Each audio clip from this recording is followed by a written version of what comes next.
It it's. I'm gonna go ahead and get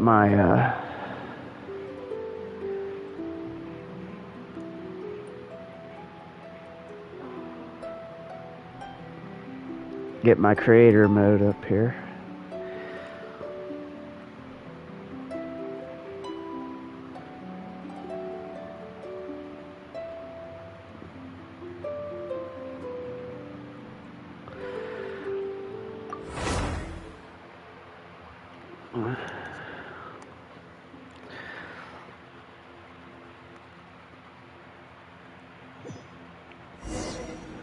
All right, let's see.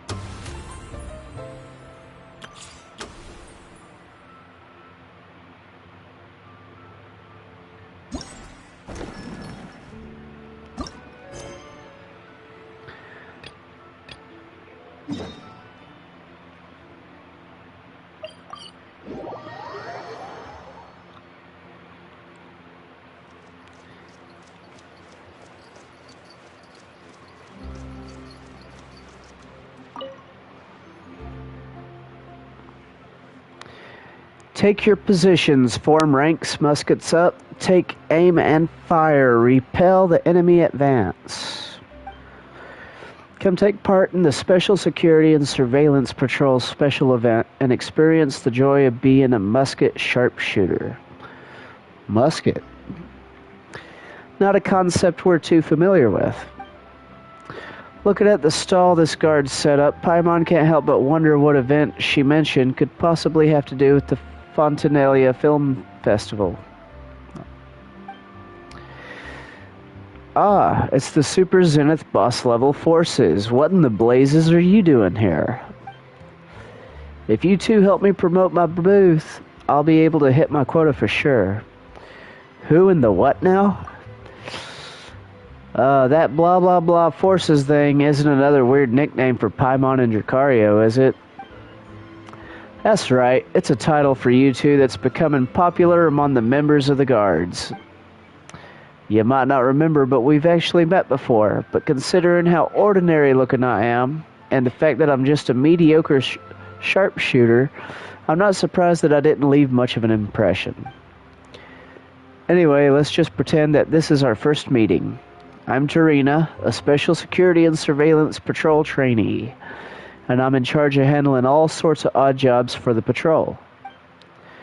Given how popular the film festival is, the Special Patrol is hoping to ride on its coattails by running by running a publicity campaign with the aim of spotting hidden talent amongst the citizenry. So, ta-da! Behold the shooting simulator on the table in front of you, known as the 1,000-pace interdiction, arc minute sharpshooting zone. Good lord, what a tongue twister. This thing looks like a little model of the Court of Fontaine. Aha, but not just the Court of Fontaine. This sand table allows you to change the area, so you can switch to wilderness scenery if you want. Much less spectacular than the Court of Fontaine, though. Combined with a special pair of optical goggles that the Fontaine Research Institute developed for us, it lets you simulate taking out enemies from on high, just like a real Special Patrol sharpshooter. Basically, it's a game where you simulate using a musket to aim and fire at targets, right? But the name is so hard to wrap your head around. What are induction and arc minute supposed to mean? I came up with the event name based on a famous line that Captain Chevrolet once exhorted us with, which aptly expresses our lofty aspirations. An outstanding musket sharpshooter always strives for pinpoint accuracy. At a distance of 1,000 paces, your shot grouping should be less than an arc minute. In reality, though, based on the current processing precision of mass-produced muskets and the eyesight of our sharpshooters, achieving a dispersion of less than a single arc minute when firing from any further than 100 paces away, let alone 1,000, is wishful thinking, to put it mildly. But if we're talking about Captain Chevrolet, I wouldn't put it past her. Whoa, slow down a second. You're making Paimon dizzy. Don't get too hung up on the technical terms. Super Zenith boss level force is right. Sometimes it's not worth overthinking things. Just give it a go. When I first joined the patrol, Captain Chevrolet told me that too. Anyway, please take these goggles, and when you're ready, you can start playing with the simulator on the table. Well, after talking so much, why don't we try it out? Paimon was curious what it felt like to fire a musket anyway. Looks like it might be fun.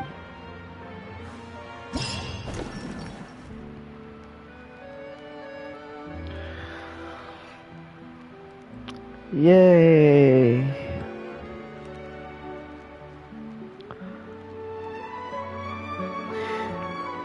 Oh, thank you for the follow, honey.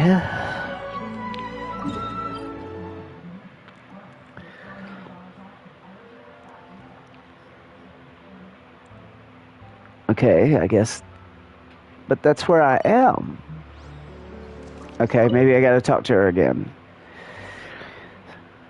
Super Zenith boss level force, do you have any further instructions? Let's play.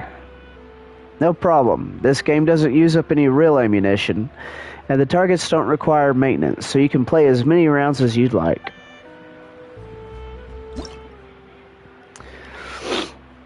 Well, let's see.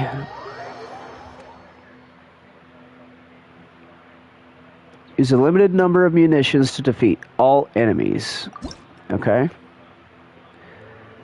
In 1000 pace introduction arc minute sharpshooting zone, you will use special optical lenses to aim and shoot opponents. The aim button to start aiming, aim at your targets, and press the shoot button to fire bullets. Okay, simple enough. Ammunition is limited in some scenarios. Okay.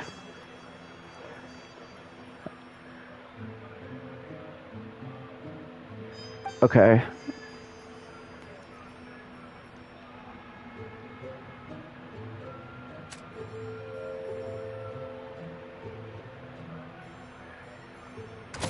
Pew!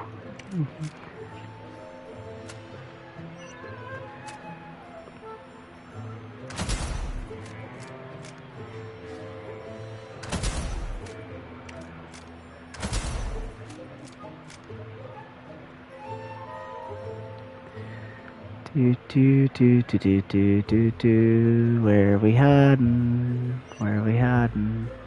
Oh, we hiding down here.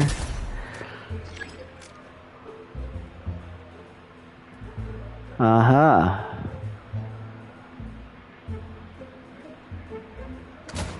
Ah, I missed him. Okay, I'm having problems with that one. Now. Nah, I'll wait till he comes out the other side.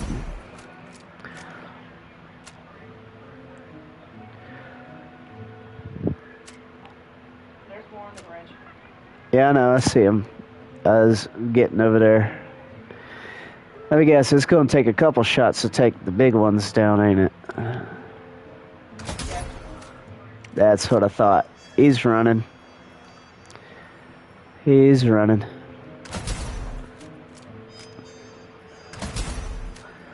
It's a barrel.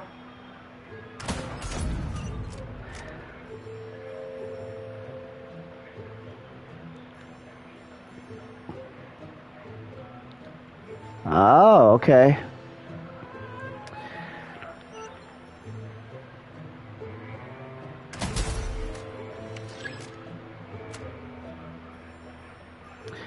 Yeah, 7 more targets to find. Are y'all down? Up.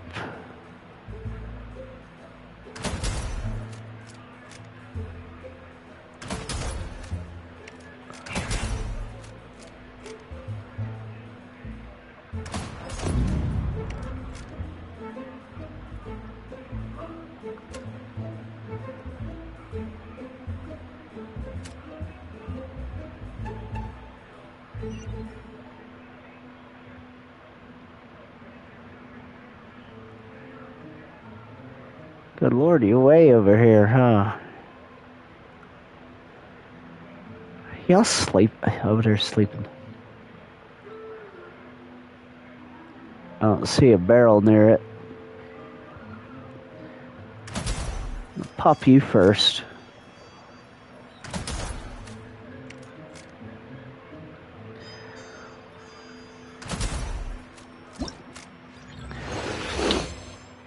Yeah, at least it isn't time limited. I'm guessing the later stages probably are.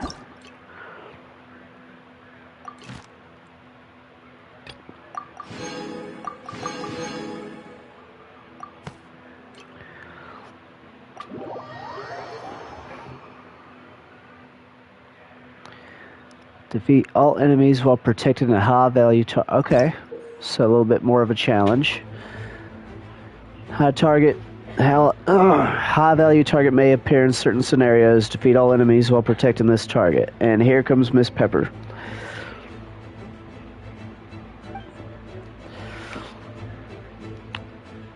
Yeah. Well, I don't need any of that.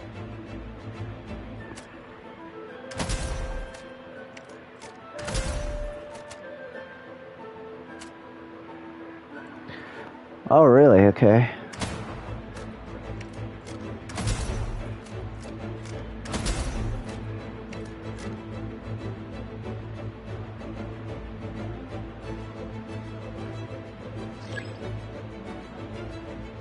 Training scenario changed?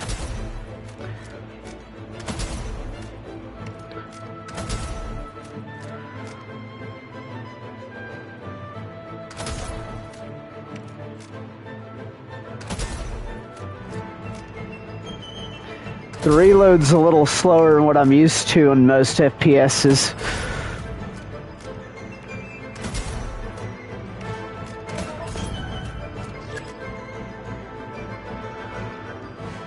Firing formation changed, training scenario changed.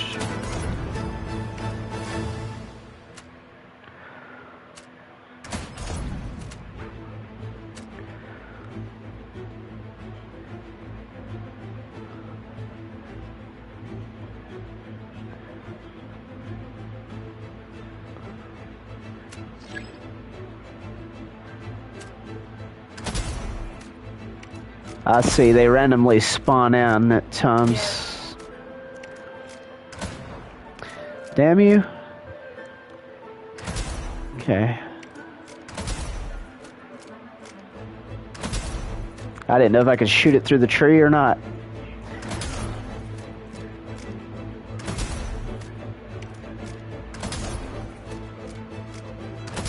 Go down already.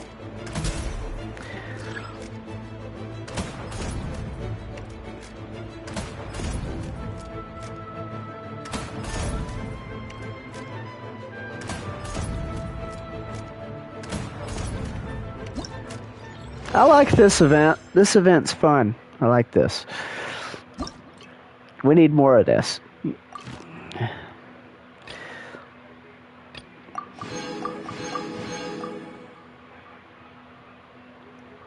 Aw. I gotta wait for the other two. Okay. Well, no more fun on that part. Alright, what's the other one?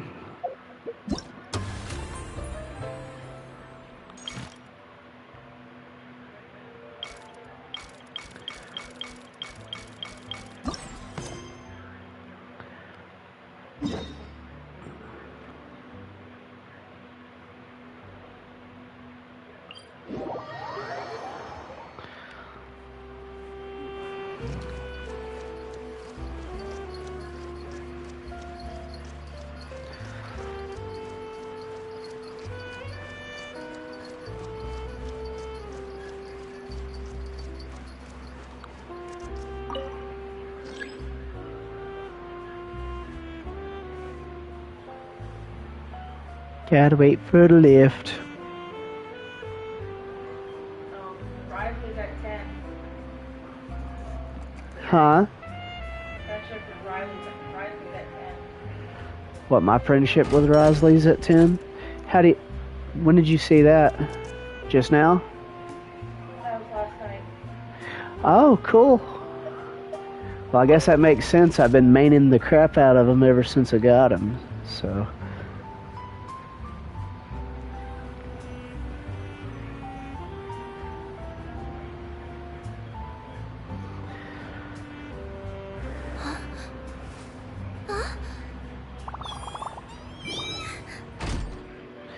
I'm gonna assume it was the bottom floor I needed to go to.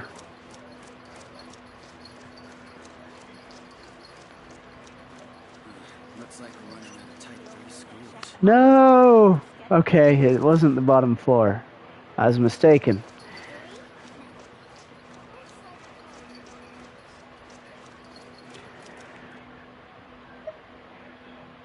By the 3rd floor.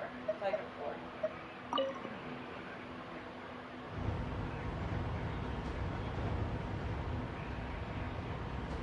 I guess I should have just stood in the elevator and it would have probably pointed in the direction I needed it to.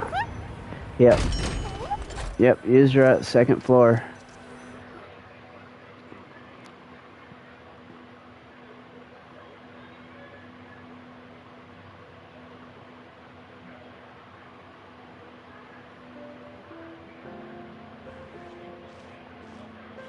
Miss Chiori? Your talk with the investor sure went fast. The Aquabus hasn't even arrived yet. Oh? And who are they? Allow me to introduce you. This is the Traveler and Paimon. Pleased to meet you. Likewise! We've heard the owner of Chioriya Boutique is a skilled seamstress, so it's a real pleasure to finally meet you in person. The way Navia's wardrobe comes together is really exceptional. Why, thank you. I strove to create an outfit that matched her high social station as the demoiselle. So tell me, what happened? I can tell the conversation didn't go quite as expected. Well, it's like this.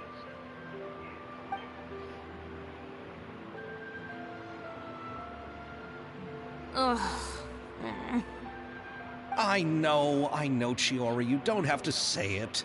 You did remind me that this investor was a little bit sketchy. Yes, there's no doubt about that.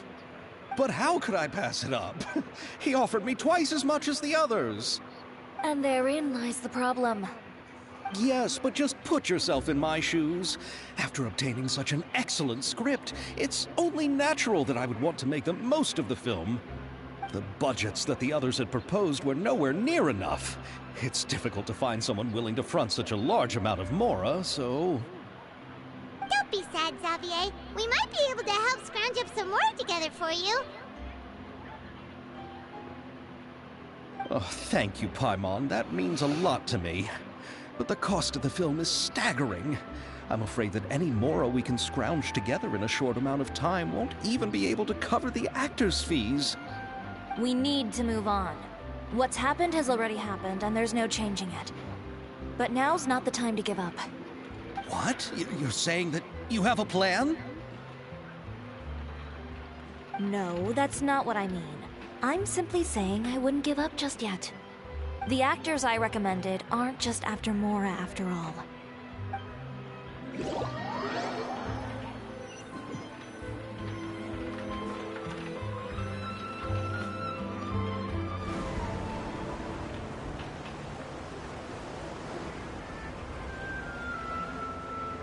Really? Then where do you live? We Malazines live in Marcy Village. The only way to enter is from underwater. Oh, you must be pretty tired after work every day, right? I mean, you have to swim all that way just to go home.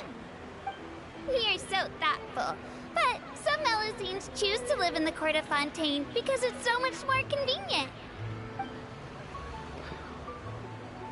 This is our stop. Yes, I know who Ayato is. You've arrived, but I haven't even finished chatting with Abel yet. I also enjoyed Aval's introductions to Fontaine along the way. Everything you described was so clear and detailed that we can't help but want to hear more. Thank you so much. I'm usually working here on the Sakura bus, so I hope I'll have the chance to see you again. There are still many more places I'd like to introduce to you.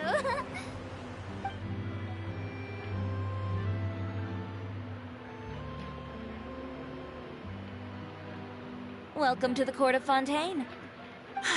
Chiori, you sure have changed a lot. This is the first time we've seen you since you left Inazuma. I haven't realized it's been so long. I was in such a rush when I left that I didn't even get to say goodbye. Thank you for extending the invitation, Mr. Xavier.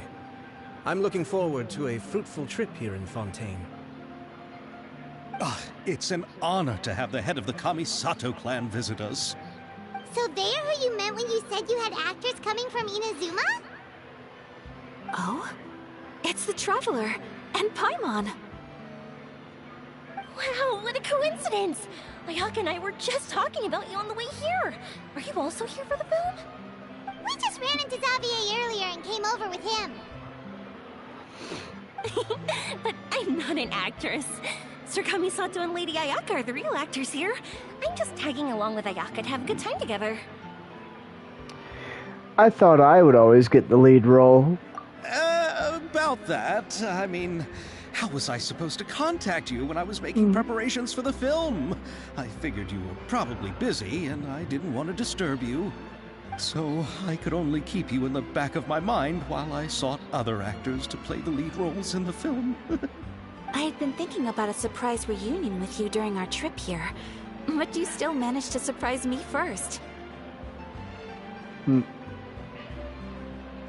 Oh, so you all know each other already.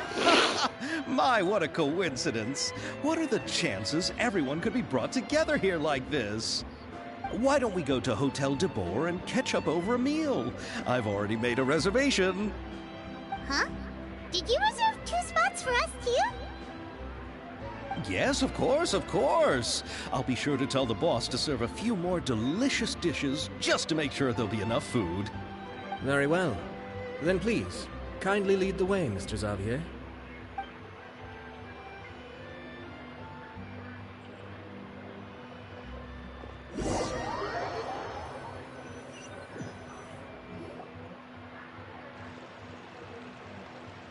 Wow, the buildings in Fontaine are so tall. Just look at how big they are. And there's the fountain that Aval mentioned earlier. It really is a magnificent sight. And look at that huge spinning sphere! Where does it get its power? Wait a sec! Could it be one of those clockwork mecha we've heard so much about?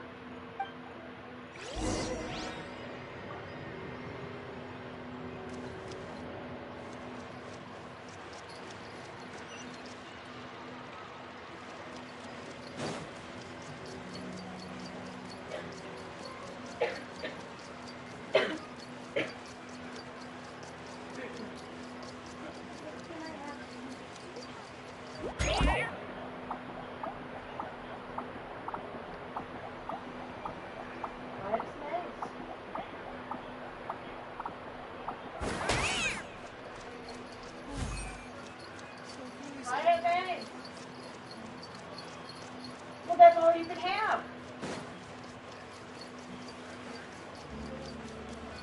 No.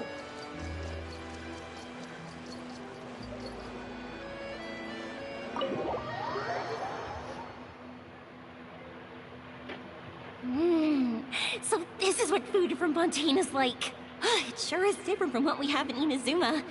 How should I describe it? It seems like you have to go through a lot more steps to make them.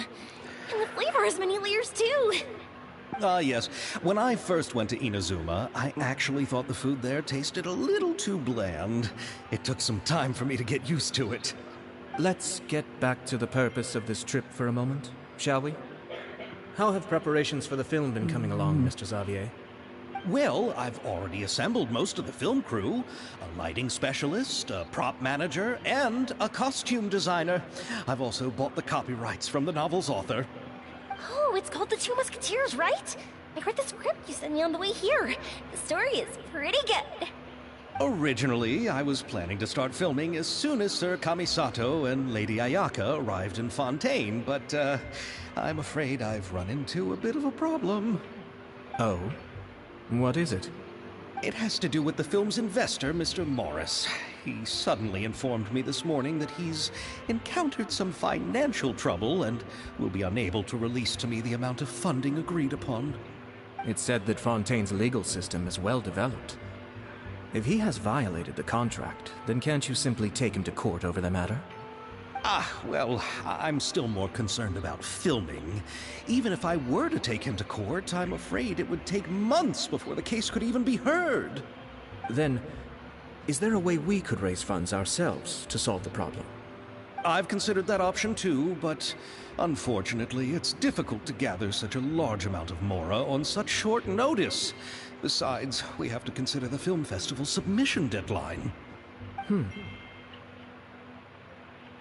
Mr. Xavier, if Ayaka and I were willing to perform for free, would that resolve the problem you are currently facing? What? No, out of the question. To have you come all this way just to act for free? Oh, no, that won't do. There's no need to worry, Mr. Xavier. My brother and I had actually intended to work for free after receiving your invitation. Inazuma has only recently reopened its borders, and needs to strengthen its relations and cultural ties with other nations. We didn't have many collaboration projects with Fontaine in the past, so we hoped this trip would serve as a good start for the future. Indeed. You could say that's the real reason why the Yashiro Commission agreed to come to Fontaine. I understand, but having you two act for free just doesn't seem right. Not at all. While we're officially here to conduct a cultural survey of sorts, we must express our sincerity if we want to establish formal cultural ties with your nation. This film will serve as proof of friendly cooperation and cultural exchange between Inazuma and Fontaine. It's my hope that the film can be finished and released as smoothly as possible. If you still don't feel comfortable with this arrangement, I would also be more than happy to be introduced to some other renowned individuals in Fontaine's literary and artistic circles. All right, I'll do as you say. Thank you so much.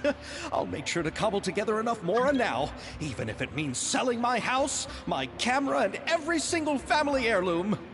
Come on now, no need to go that far. I'll also help you out as a brand sponsor. We can help too. Me too. Even though I didn't bring much more to spend on this trip, it's still better than nothing. You are too kind, all of you. I really don't know how to... Ew. Alright, enough about that. Now that we have Xavier's savings, my support, and 2 leads who are willing to act for free, I think we will be able to make this happen. So, instead of Mora, you'll help with filming and production.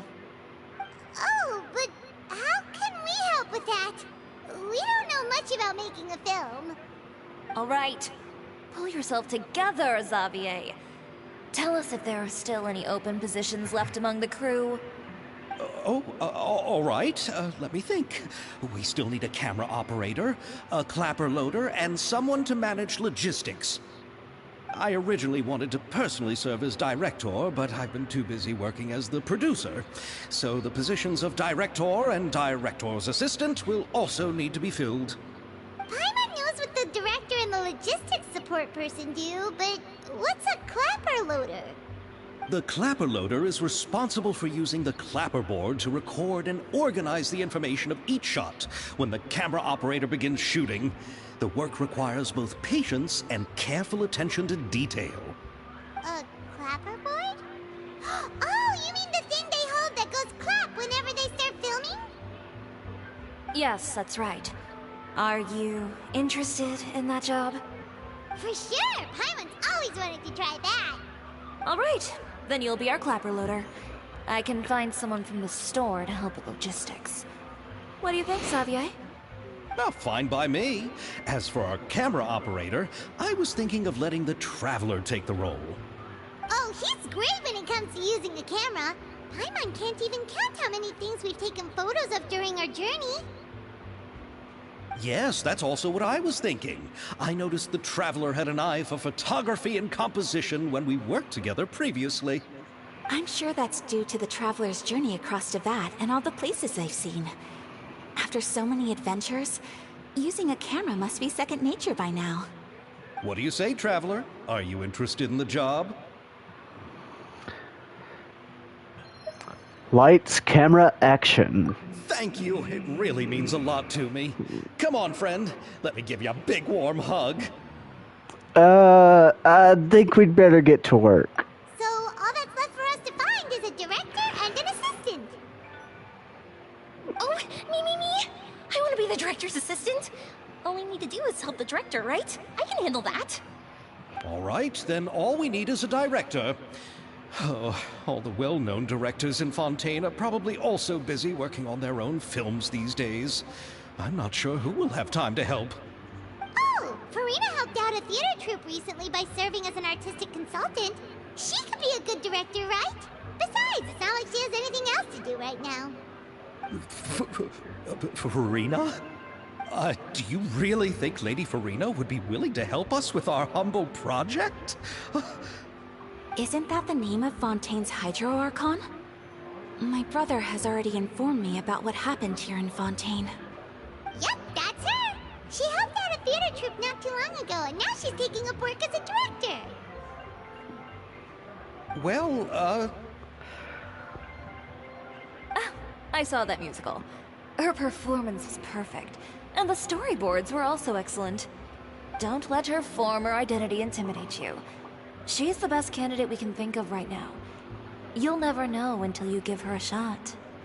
fine. You're right, Shiori. I'll do anything for the sake of my film. Anything! Then I'll have to ask the Traveler and Paimon to show me the way to Lady Farina's residence.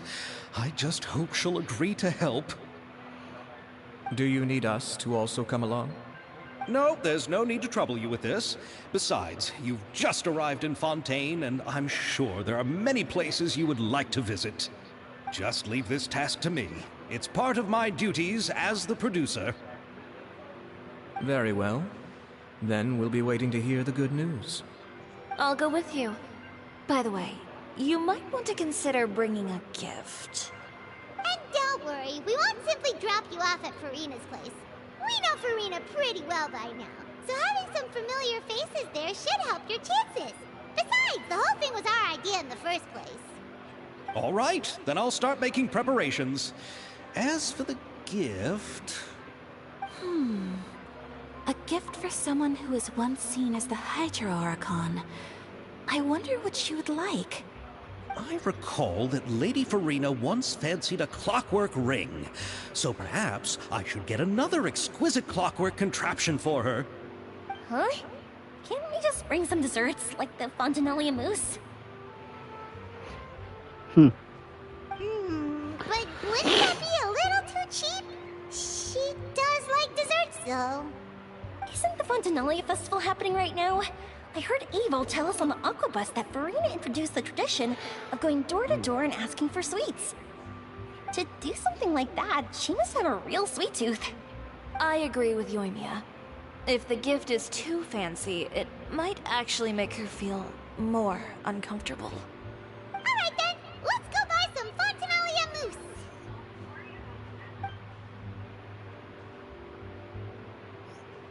But will that really be enough? We'll be asking her to do a lot of work, you know. You're right. We need to further sweeten the deal. Huh? You want something even sweeter than Fontanalia mousse? Yes, we'll need a gift that's sweeter than any dessert in the world. But what could that be? Your words of praise. Mm-hmm.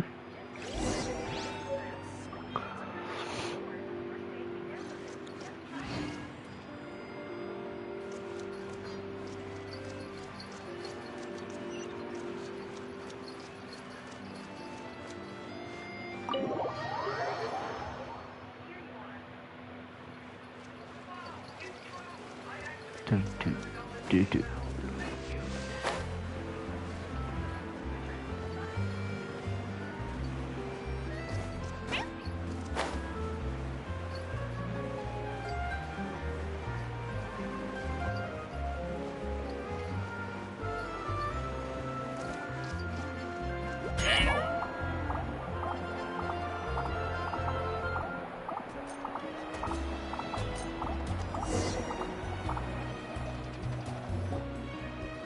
We're here! This is where Farina lives.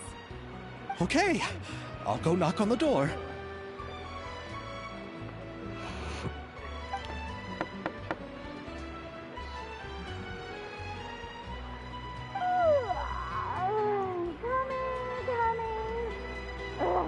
Seriously, who's knocking before afternoon tea?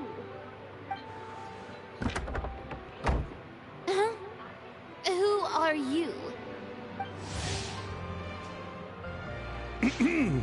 Lady Farina, please allow me to introduce myself. I am Xavier, a film director. Hello. Oh, is that the traveler in Paimon I see behind you? And who's this? I'm Chiori. Ah, the one from Chioria Boutique. Hello, hello. So, what are you all doing here? Do you need something? Did you just get up, Farina? It's already past noon, you know. Try to be nice, remember? Huh? Oh, Paimon means the weather is so nice in the afternoon and the sun is so warm. Just like how you make us feel. Sleeping in late is a really smart idea. No. I was just up late last night reading some novels. What does sleeping in have to do with the weather? This is a small gift we've prepared for you, Lady Farina. We hope you like it. No need to be so formal. I'm just a regular person like everyone else now. Oh, is this Fontinalia mousse? It's one of my favorites. That's great! So, actually, there's something we need your help with. Given your renowned passion and understanding of drama, I would like to ask that you serve as the director of our film crew. Oh, but didn't you just say that you're a director? Yes, but for this particular project, I'm mainly working as a producer. Besides, I'm sure that your understanding of the performing arts far surpasses my own, Lady Farina. Are the Traveler and Paimon also part of the film crew? Yep, we sure are. Paimon's the clapper loader and he's the camera operator. Camera operator? That can be a pretty technical job, and it directly affects the final quality of the film. Are you really up to it? I can show you if you like. No, I'm not questioning your abilities. It's just that I've never really seen you use a camera before. Maybe you can come up with a test for the Traveler and see for yourself. If he can satisfy you with his camera skills, then you'd have nothing to worry about and can join the team. What do you say? You sure are getting better at rolling with the situation, Paimon. Oh, I do wish to see how skilled the Traveler really is with a camera. Alright, how about this? We'll work with what we have. I'll give you some scenarios and see if your work is up to my standards. Sure, no problem. Very good. It's essential for the camera operator to understand the director's vision. I'll make my decision after seeing your work. Are you ready? I have high standards, you know. Yep, I'm ready. Okay. Grab the camera and I'll give you a scenario.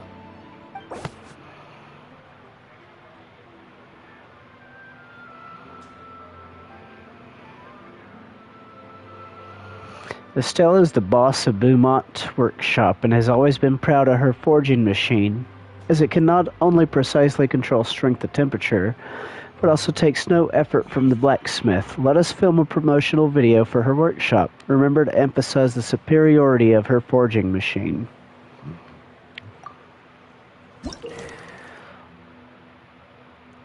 You will need to film several shots according to the director's requirements and compile them into a video. Camera positioning is key, and you should ascertain the camera position requirements beforehand. When filming, there will be narration requirements. Select the most suitable narration according to the story. Try to satisfy all the director's filming requirements. After selecting the most suitable choices for all the camera positions and narration, you may begin filming and see the results. Okay.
Oh, it appears that you have more skill than I thought.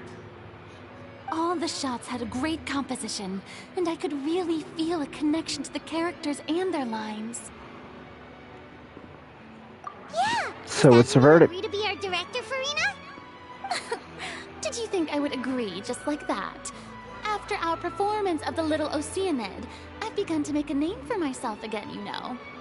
In fact, I've already had several troops approach me for the Fontanalia Film Festival. Unfortunately, the scripts were all pretty boring and didn't pique my interest.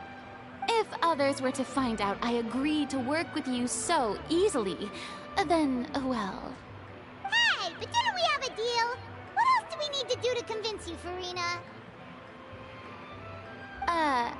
Well, what about the pay? Huh?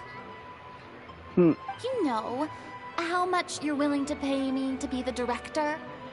The pay is also an important factor for me to consider, you know.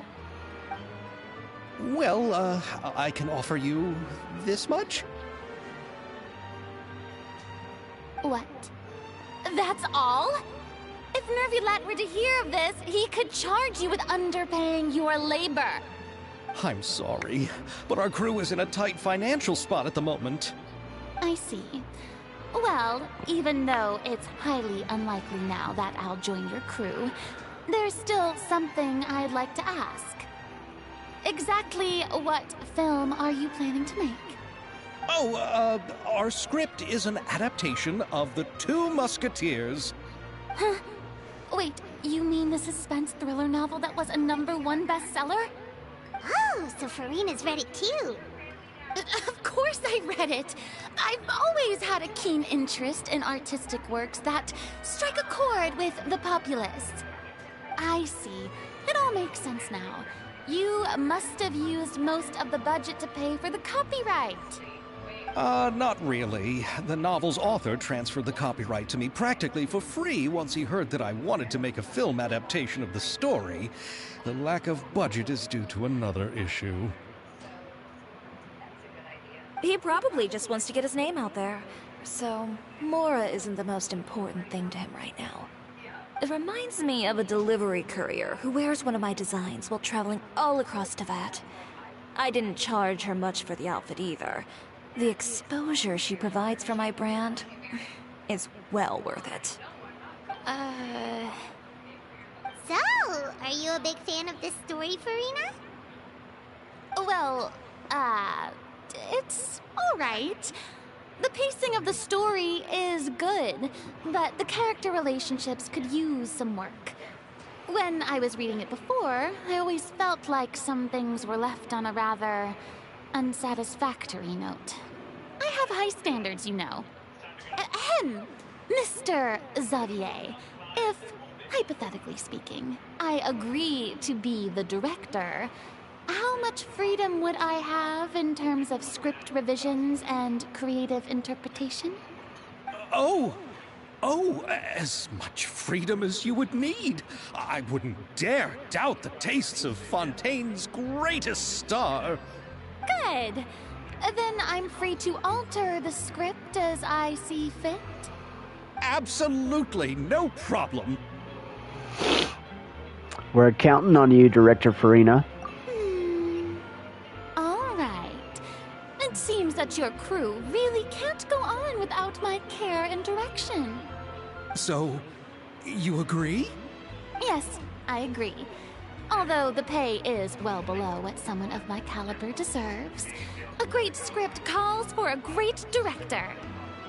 I mustn't let a perfectly good story be ruined due to lack of funds.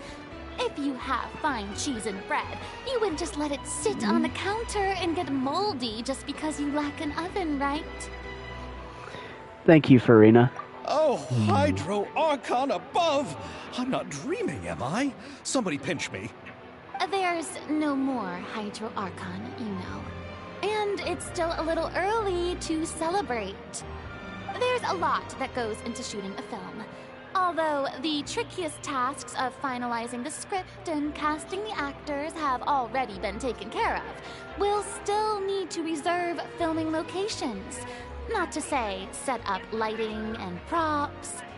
And by the way, since we'll be filming The Two Musketeers, we'll need to find an action choreographer. Ideally, a professional who has actual experience with muskets. Yes, I've thought about this as well. I was hoping that you might know someone who could handle the job. Me?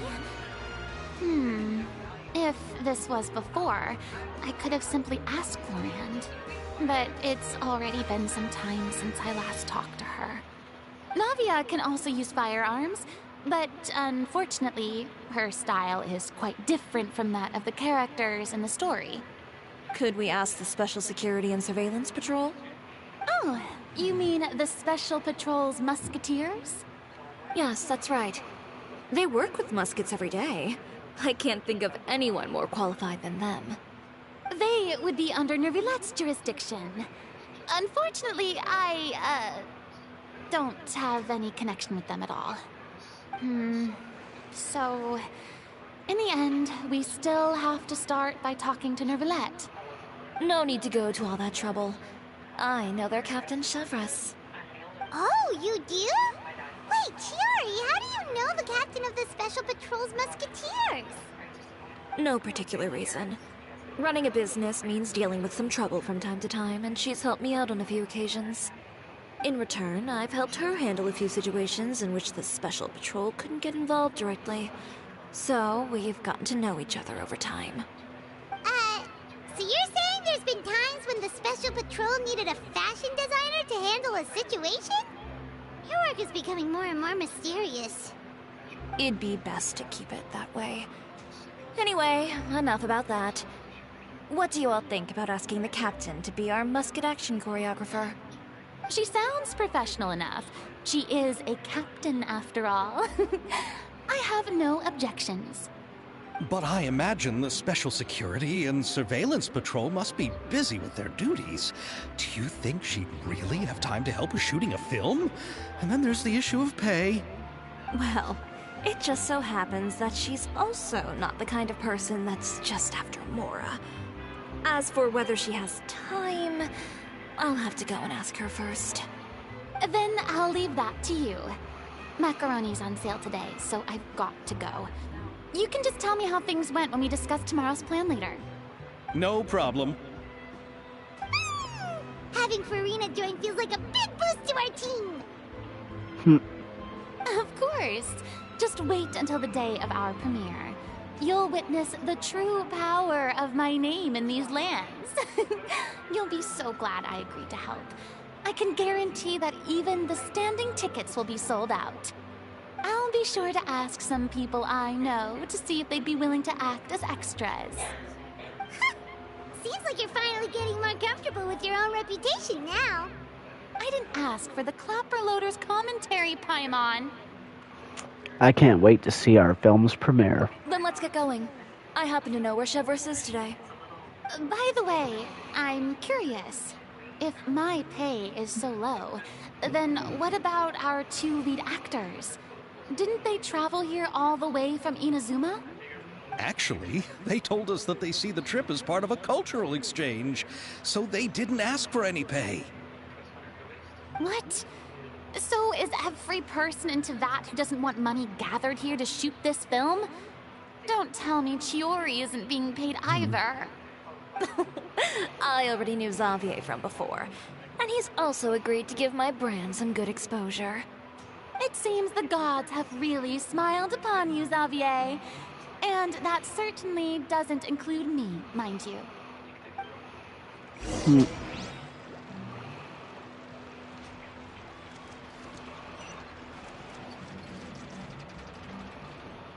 Besides the macaroni, I should also pick up some tomato sauce.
All right, this is the place.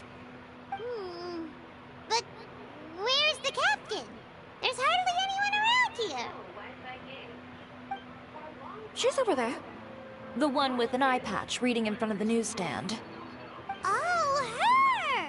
Paimon could tell there was something different about her. She seems kinda intimidating. Please wait here for a moment. I'll go fetch her. She's working now, so you might not want to get in her way. Working? But isn't she just standing there and reading a novel? Just trust me. Oh, alright, let's see what happens then. Chiori sure is a mysterious person. She claims just to be a fashion designer, but she knows all these powerful people. The court of Fontaine isn't particularly tolerant of visitors from overseas, so it isn't easy for a foreigner to promote their brand here. Even more so in the competitive world of fashion. Even a local like me just trying to make a film has to face all kinds of challenges. So I can only imagine what Chiori has been through to get where she is today. I'm sure that having more connections has definitely worked in her favor. Reading on the job? Detective novel. One main character? No. Multiple. Branching storylines. I see. How's the plot coming along? One of the main characters is about to make a choice that will affect the rest of his life. I'd wager he's going to make the wrong choice. Any way to speed things up? There's something I need your help with. You know that doesn't depend on me. It all comes down to what the character chooses. Which is exactly why I'm here to help.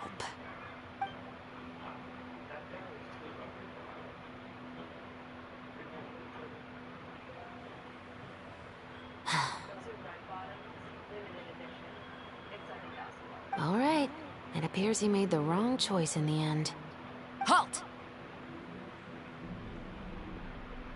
Huh? What's going on? Hand over whatever you're holding. Oh, it's just a book. I didn't buy anything else. Then I'm sure you wouldn't mind letting me have a look. Excuse me, officer. I don't mind you standing around here, not purchasing anything, but I'd prefer if you didn't disturb my customers. It's bad for business, you know? Don't give me that act. You won't be able to get off so easily either. I am Chevras, captain of Fontaine's Special Security and Surveillance Patrol. I will say this one last time. Hand over whatever you're holding at once.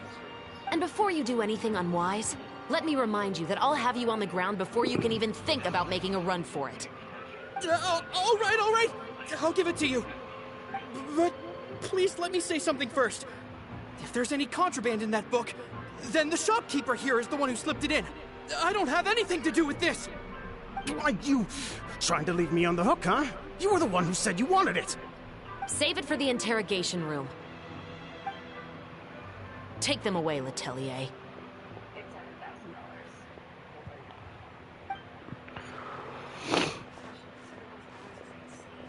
What's going on here? One second you're reading a book and the next you're escorting people away. And who are... Oh! Aren't you the traveler who's been all over the papers recently?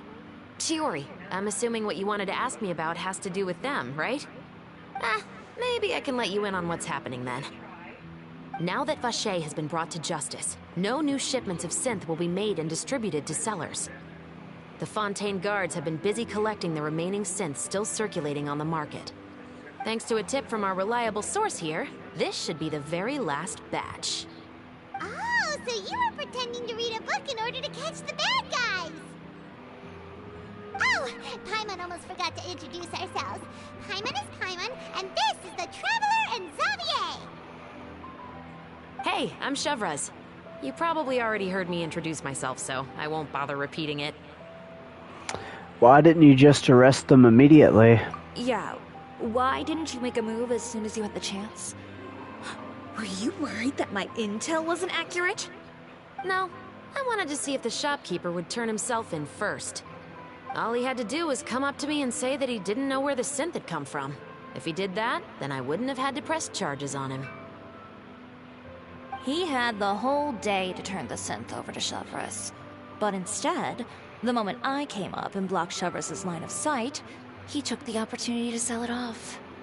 Yep, he made the wrong choice, even though the right choice was right there in front of him. But you knew they wouldn't make the right choice. Yeah, I knew. I was just hoping I'd be wrong for once. Enough about that, though. What did you want to ask me about? Oh, you see, it's like this.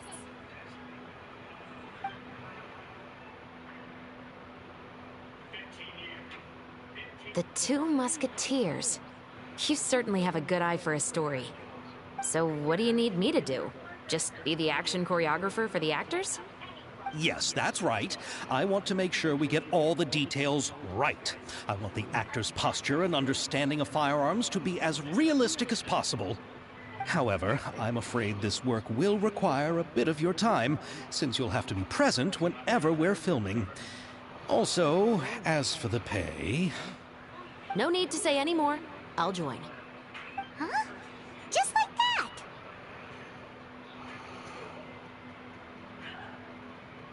Mm-hmm.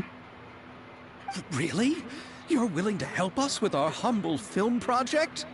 Sure, it's no big deal. As I said, we've wrapped up our investigation here, so I don't have any other tasks on my plate for the moment. Besides, I personally really like this novel. I even have the collector's edition at home. Stories where justice prevails over evil never get old for me. Then we've got a deal? Yes, I'll see you on set tomorrow. Oh my! I can hardly believe it! I should tell Lady Farina immediately. Oh, and I must tell the prop manager and lighting technician to get everything ready. We start filming tomorrow! Calm down, Xavier. The film is going to take more than just a day to finish. Still, I should also head back now and start preparing the actors' costumes and makeup. Alright, guess that's it for today then. Traveler, Paimon, please stay for a moment. I have something to tell you. Then I'll take Xavier back. Poor thing. He's so excited that he can't even walk straight anymore. I don't want to spend our first day fishing our producer out of the fountain. I think Xavier will probably be able to hold himself together. He'd better.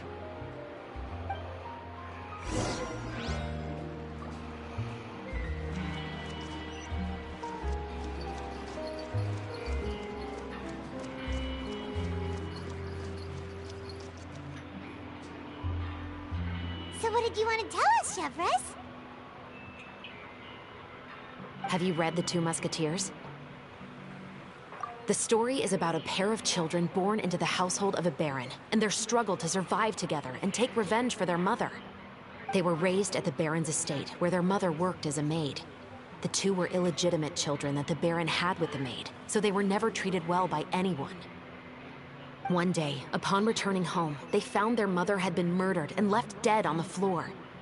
It was quite evident that the culprits were the other members of the baron's household, who never had any kind words to say to them. However, the baron was able to exert his influence and keep the whole thing under wraps. The mother's death was eventually deemed as a suicide, and there was no chance of bringing her murderers to justice. The two siblings decided to flee and someday avenge their mother. Many years later, members of the baron's family suddenly started turning up dead one after the other, all killed by gunshot. A rainbow rose was found on each of the victims' bodies, being the flower that the kid's mother liked best. The baron believed that the mother's soul had come to take vengeance on him, so he lived in fear each day. But it was actually those two siblings who had fled all those years ago. They relied on each other to survive and trained day and night, eventually becoming adept musketeers. They used all of their abilities to collect evidence and clues before executing their plan and exacting revenge on the baron. Their actions let the truth behind their mother's death be known to all. That's quite an exhilarating story. Yep, the baron got what he deserved for his evil deeds, and justice was able to prevail. It was just the kind of story I enjoy. Oh, so is that why you were so willing to join our crew, Chevres? You could say it was one of the reasons. Oh, you mean there were other reasons too? I've read the reports about you. Whether it was at the trials or when you lent your hand to resolve our nation's crisis, you've shown that you've got a strong sense of justice, as well as a great mind for deductions. Wait, so what you're implying is there's a case that you need our help with? Yes, you're as sharp as I expected. It seems you've experienced many similar situations before. There's been a recent murder case involving muskets. The perpetrator's methods appear to be very similar to what is described in the novel. Huh? Really? But Paimon didn't see anything about that in today's papers. The Marechaussee Phantom hasn't yet released any information to the public because the investigation is currently at a standstill. The murderer is extremely cautious. A murder involving firearms? But not that many people use those in Fontaine, right? Could it be someone from your platoon? Impossible. We perform a routine inspection of our firearms and ammo reserves every day. If one of the weapons had been fired, it would stick out like a sore thumb. Besides, I trust the members of my platoon. However... Well, that's all I can disclose about the case today. Huh. What do you mean? I hope you all can go back and get some shut-eye. You can decide tomorrow whether or not you'd like to join the investigation with me. I'm aware this might not be the ideal time to add more to your plate, but the more capable people we have, the better the chances that justice will prevail. Can't someone from the Special Patrol help you investigate? Carrying out investigations isn't actually supposed to be our responsibility. Our job is to apprehend the perpetrators. Finding them is really up to the Marechaussee Phantom. You could say I'm taking part in the investigation out of personal interest. I don't want people to see muskets in a negative way, and also, I'm concerned about the similarity between the crimes and the story. You mean they might be connected somehow? I suspect so. Just to make myself clear, this is not an order, nor is it a deal of any kind. It's a request, nothing more. If you two have any interest in the case after we finish filming tomorrow and are willing to assist me, then I would be most grateful. What do you think, Traveler? It's already been quite a day. Let's give it some thought tomorrow. Yeah, you're right. Paimon's getting a little tired, too.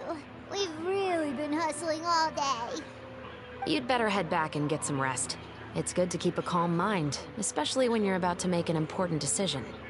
Otherwise, when the moment comes, you might end up like that shopkeeper and not even realize that the right choice is right there in front of you.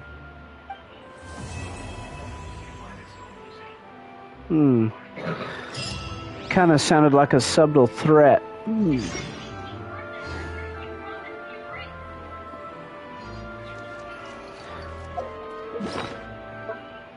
No, not inventory. I wanna go. I said not inventory.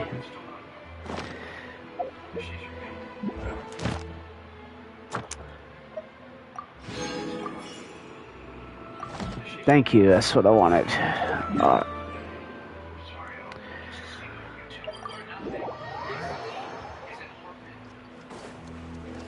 Ad Astra Abyss. Thank you for complete. Ad Astra Abyss.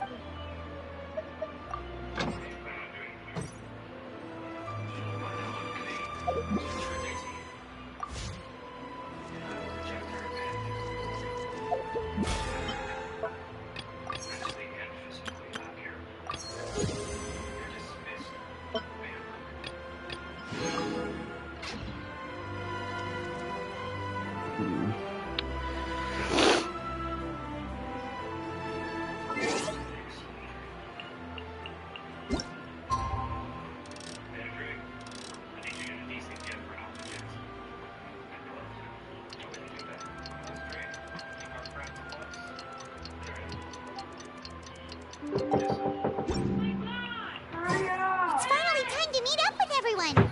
Paimon even dreamt of making the film last night.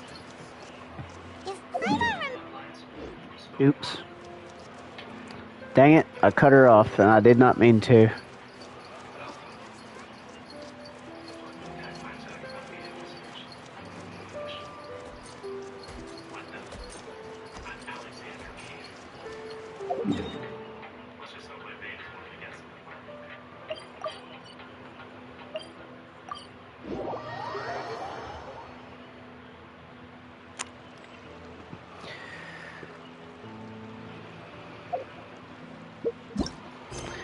Did I untracked it.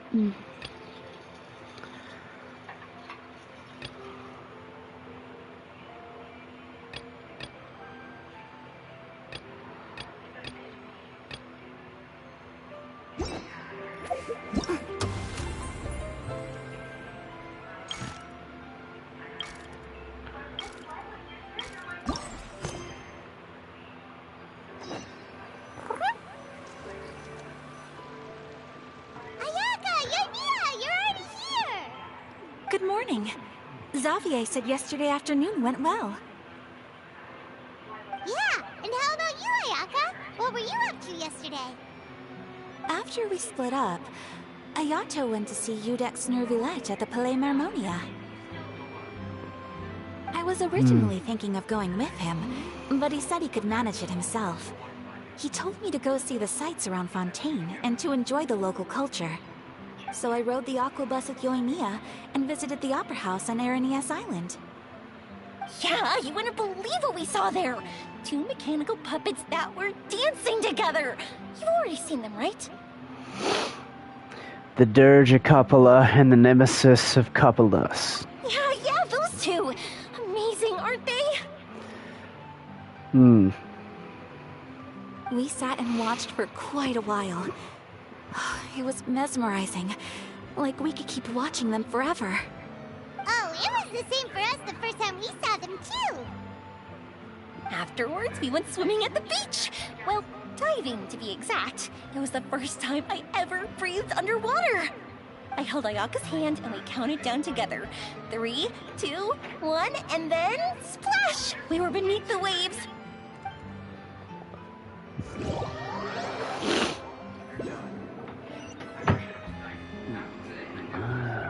At first, I didn't dare to open my mouth. But once I couldn't hold my breath any longer, I decided to take a big breath in. Turns out the water wasn't as salty as I imagined. It didn't really taste like anything at all. Before I knew it, I was breathing like normal down there. It was an amazing feeling. Ayaka said I was too nervous and needed to loosen my grip. She got used to everything way faster than I did. I knew that the Traveler could do it, so I had no doubt we could do it too. That helped me feel at ease as soon as we dove in. The underwater world in Fontaine truly is beautiful. I love seeing the romaritime flowers blossoming underwater, like little candles lighting up the streets at night. Yeah, and there were so many creatures that we've never seen in Inazuma. Like those fish that shimmer like a sword blade. Whoosh! Oh, and those big fish that call when they see people. Ooh. Oh, you mean Hunter's Rays and Blubber Beasts. I just love the name Blubber Beast. Just wait till Pops and the others hear about this. They probably won't believe a word I say.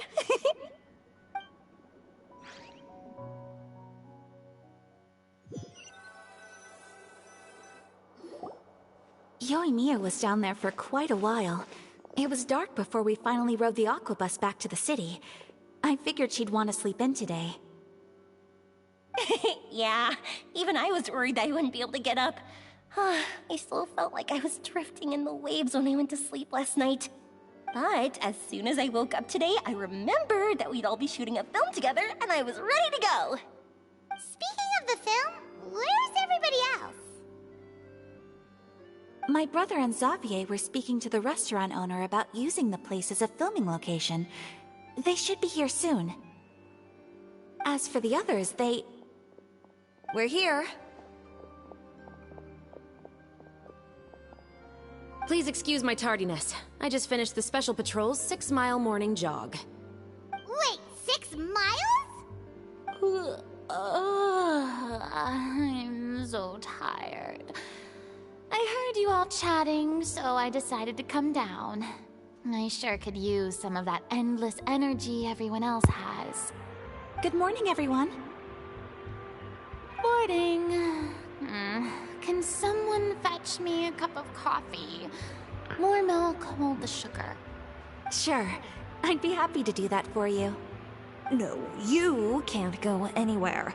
Please, have a seat over here so I can get started on your makeup. The last thing I want is coffee stains on my costumes. I can get the coffee. It's the perfect job for an assistant.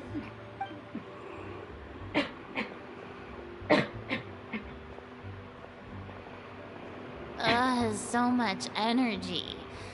Seriously, what's her secret? Oh, Yoimiya's always like that. But you sure look exhausted, Farina. It's because you're not used to waking up so early, huh? Of course not. I spent the whole night reading the novel from cover to cover, marking sections that either need to be omitted or adapted. Turn the light off. Wow. Paimon didn't expect you to be so thorough. Well, I was the biggest star in all of Fontaine after all. It takes more than just a pretty face to earn a reputation like that. I know how to get serious when the situation calls for it.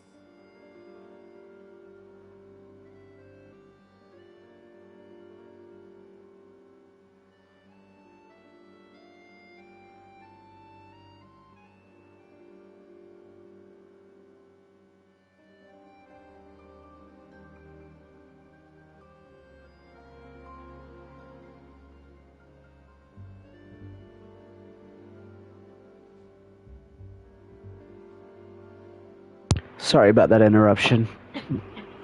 I went all out when I was acting as an Archon, so why wouldn't I do the same for my own life? There's like nothing. I'm sorry, there's nothing. Here's your coffee, Director Farina.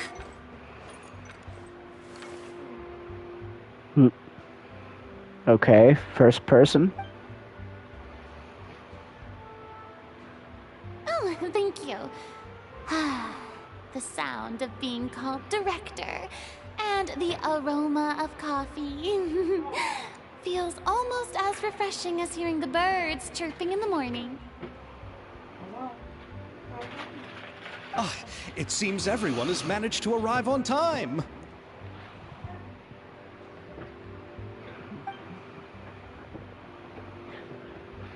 We've reached an agreement with the restaurant owner. We are free to use the second floor to shoot our film. Really?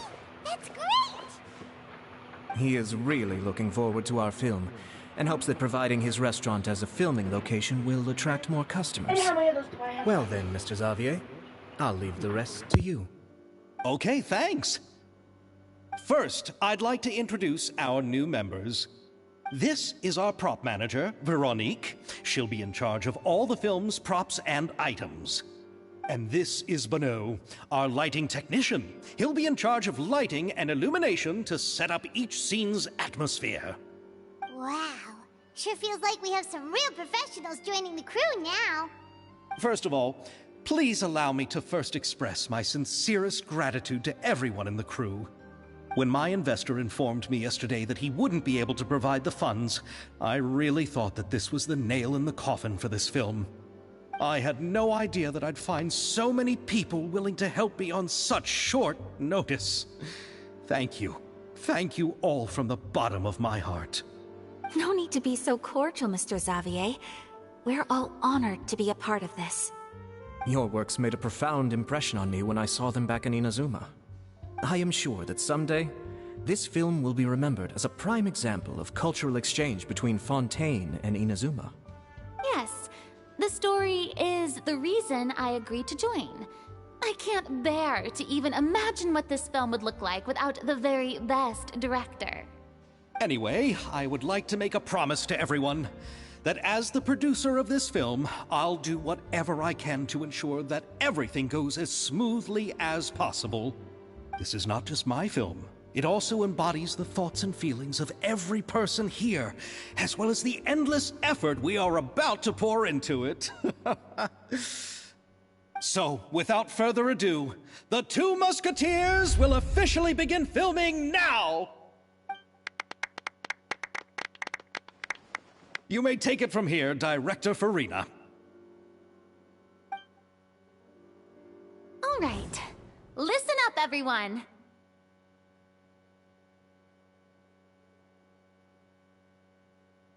The first scene takes place when the two young musketeers are living at the Baron's home, still unaware of all that is about to happen to them. We'll need props and lighting to set the scene. Our lead actors can go get their makeup done, and extras, please take this time to go over your positions.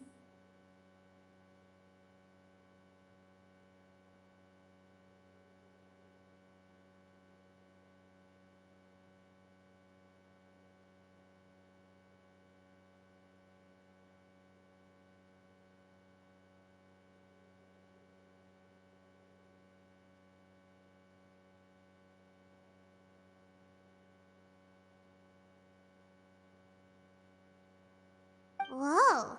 Seems Farina's really kicking things into gear as the director.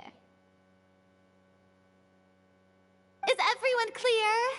I don't want anyone traipsing around the set like umbrella finches. All right, cameras will start rolling as soon as the set is ready. Let's make a film that'll make some serious waves in Fontaine. Not the kind of waves that drown people. I mean, the good kind of waves. Seems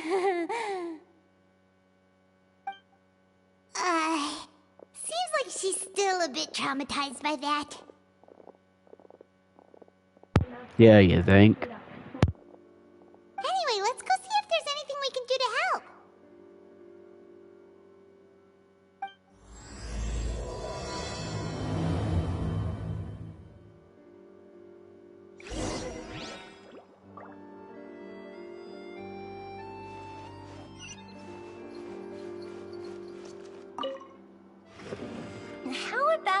here.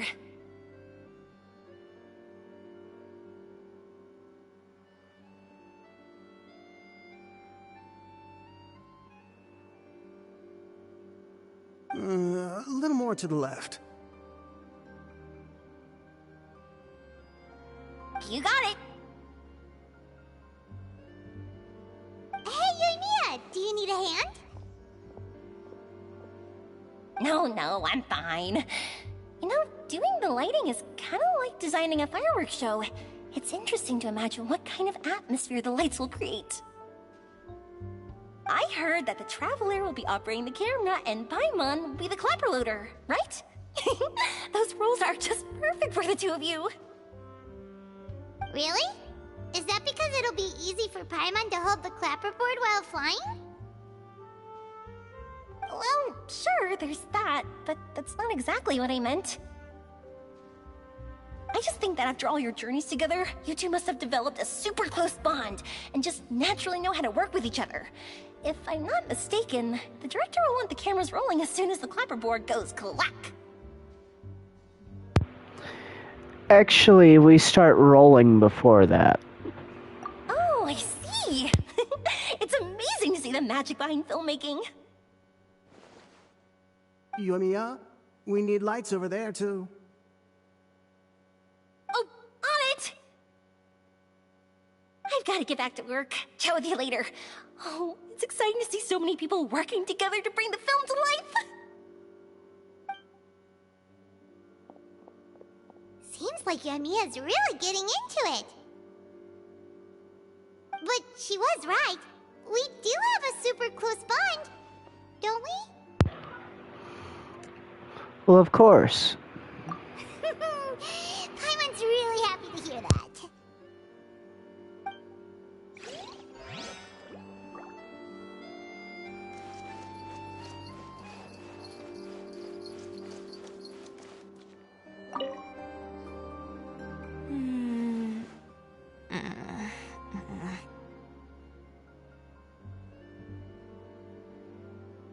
Ayaka has mentioned you to me before.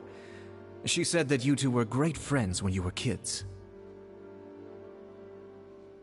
No talking. I'm thinking about how to do your eyeshadow.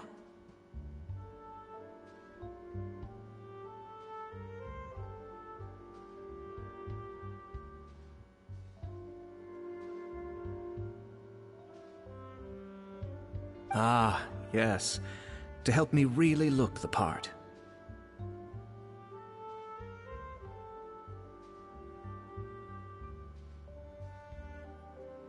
To achieve a more young and naive look for this scene.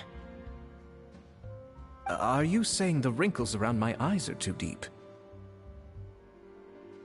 You just have too much of a calculating look in your eyes. You sure don't mince your words. It seems you really haven't changed much. Quiet.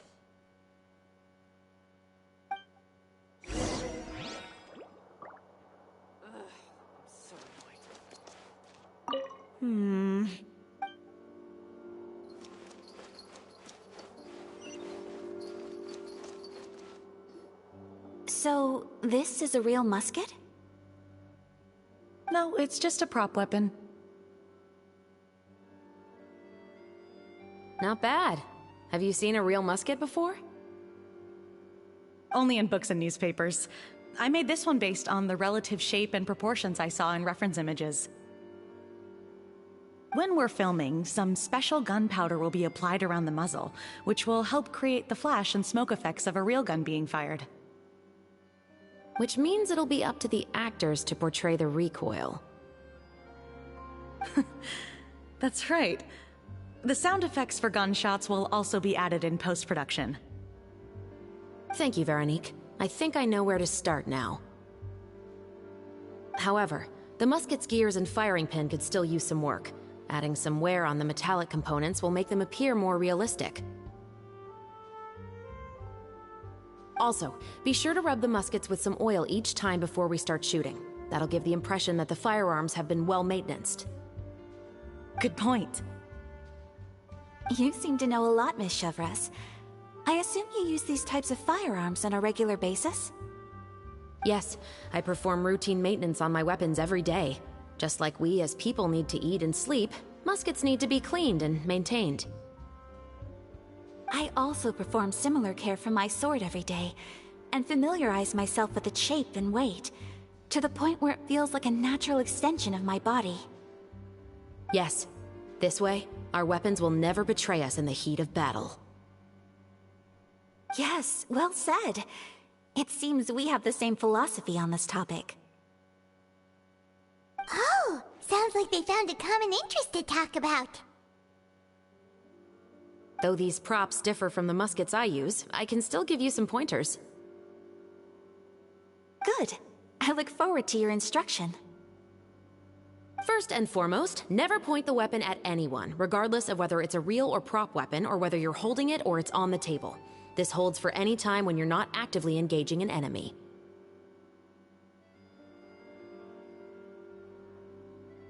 Okay, understood.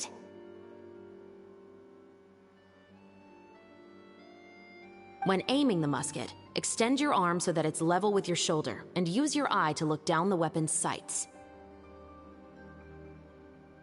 Like this?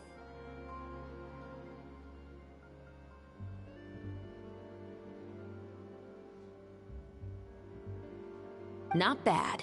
Now, try saying your lines. This is the end of the road for you. Good. Now turn your body a little. That way, you'll give your enemy less of a target to work with. And relax your shoulders. Here, allow me to demonstrate. This is the end of the road for you. Huh. Excuse me, Miss Chiori.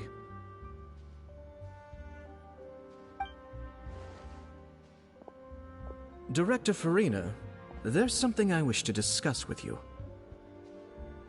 Oh? What is it? Like this? Yes, much better. What do you think? I do see your point. But are you sure you wish to do this? I believe it would be most fitting. Well, if you insist. All right, I understand. Miss Ayaka, Miss Chevres, could the two of you please come over here? Huh? What's going on? Are we gonna start filming now? Let's go see. What is it? I have a question for you, Miss Chevres. Would you be willing to play the role of a musketeer?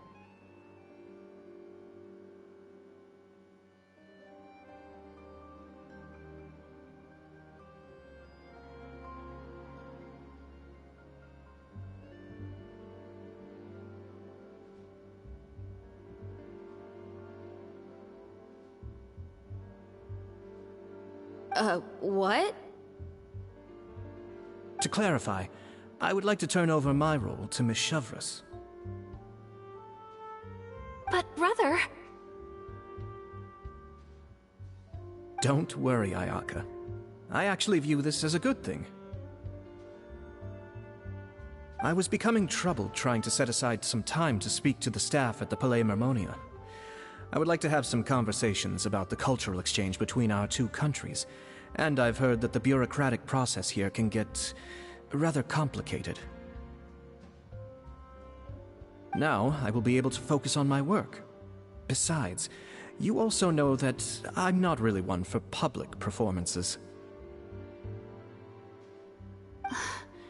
Are you really sure? From a director's point of view, I also felt like the relationship between the two musketeers in the original story could be improved. The older brother in the story plays the lead role with his overbearing character, but this causes his character to overshadow that of his sister, and the theme of the two supporting and relying on each other isn't conveyed very well.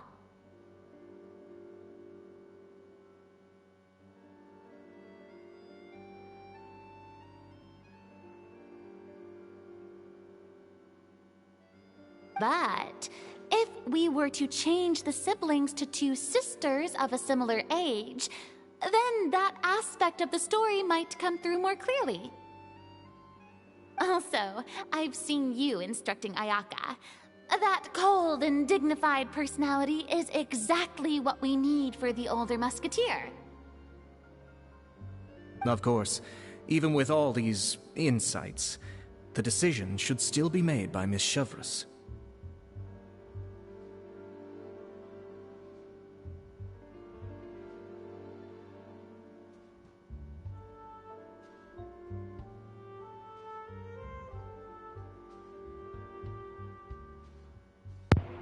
I am sorry for the long pauses in between the narrations. I have some chaos going on here at the house.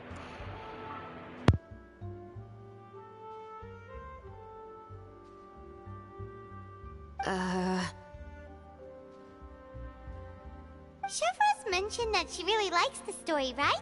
Paimon bets that she'll take the role.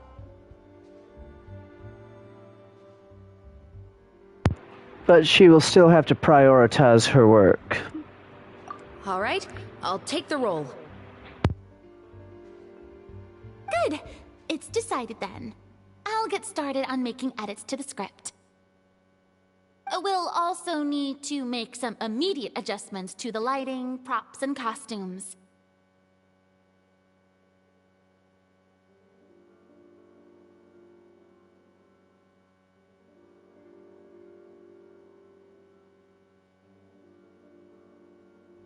I have a feeling that our adaptation will be even better than the original story. You're doing a great favor for me, Miss Chevreuse. You have my gratitude. Don't mention it. I like this character, so if anything, I should be the one thanking you. Well, since my brother is the one who brought up the idea, I suppose there's no need to worry.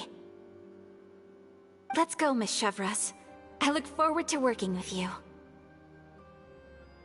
Please, just call me Chevreuse.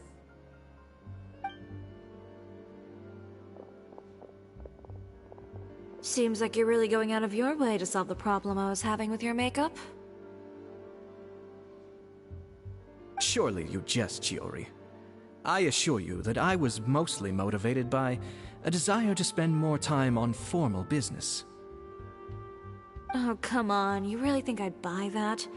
According to what I've heard from Ayaka, her brother is someone who can juggle 10 different matters at the same time. I'm sure you have other reasons for backing out. Perhaps. Ayaka always said she wanted to go out and see more of the world, just like the Traveler.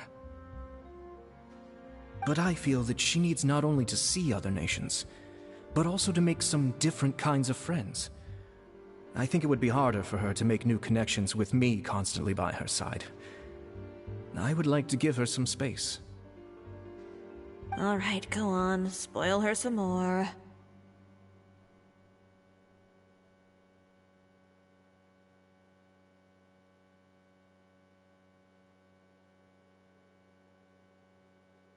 Ayato, it's too bad you're stepping down from the role. Paimon really wanted to see you act as a musketeer.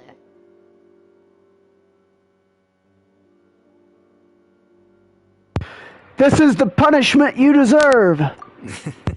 No need to poke fun at me. I'd wager that you also felt that I wasn't the best candidate for the role.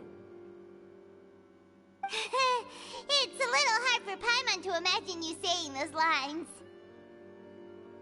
Emily, why don't you So are you going to go back to work now? Yes. I've made an appointment to meet some people from the Palais Mermonia. Now, I will have some more time to prepare.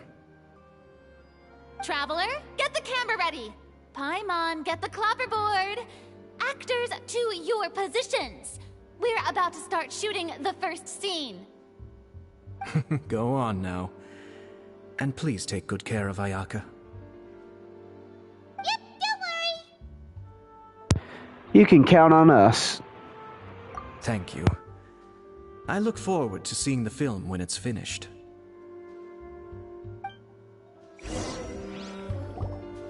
All right. Now that we're all here, let me help set the scene for everyone. The first scene takes place when our two main characters are still living at the Baron's estate. They've been ostracized and verbally abused by others in the household, but they still have no idea why. We want to capture how naive and innocent they are, despite their pain. Chevres will be playing the role of the older sister, Tulip, and Ayaka will be the younger sister, Iris. Be sure to get close-ups of the main characters at the right moment. Silence on the set! Lights, camera, action! Let's go! Tulip, Mother's been out for quite a while now. Perhaps she went to pick some flowers on the way home. You know how she loves flowers. Iris, Tulip, I'm home. Mother! You were out for so long, we were beginning to worry about you. I'm sorry, but I'm back now, safe and sound. Here, I brought your favorite treat, apple turnovers. Mother, what are those bruises on your hand? Huh? What bruises? Oh, I must have bumped into something while I was working yesterday. But I didn't notice them this morning. Then perhaps they're from when I accidentally tripped when I was out just now. By the way, did you have fun playing at home?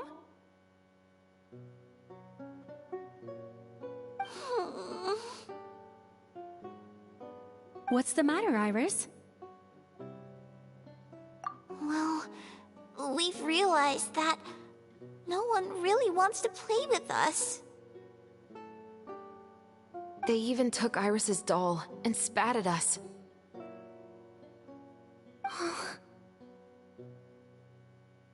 And they even called us names. They said we were... Shh. It's all right. Don't worry. Girls, listen to me. It doesn't matter what anyone says. Don't listen to them. No one can define you with such words. You both have wonderful lives ahead of you. Just like your names. You will both blossom like beautiful flowers. Maybe your time to blossom hasn't quite come yet. But one day, you two will bloom more beautifully than anything else. Don't let the soil you're in now ruin your future beauty. Understand? My dear daughters. And cut!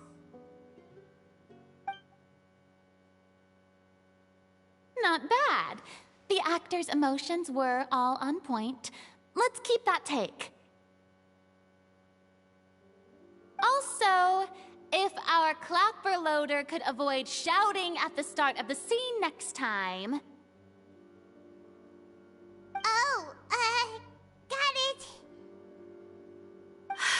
Great. I was a little worried that my nerves would get the better of me. What about you, Chevres? I felt fine. The lines weren't too difficult at all. Seems like Farina must have adapted the role nicely. You two were great. I couldn't tell it was your first time acting in a film. You should have more confidence. Thank you for your encouragement. Positions, everyone!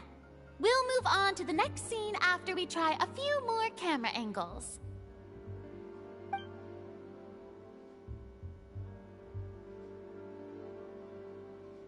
This scene is when our two characters return home, only to discover their mother has been murdered. Ready? Lights! Camera! Action! Mother, we're back! Mother?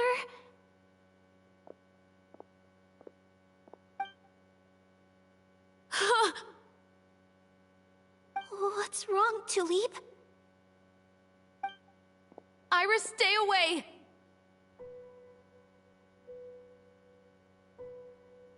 Huh? Why? What's...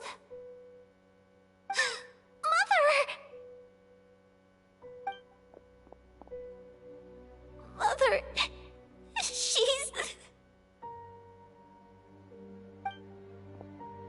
Huh? There's poison in this cup. Huh? I could have sworn I've seen this kind of cup before. Those aristocrats. They didn't even try to cover up their actions.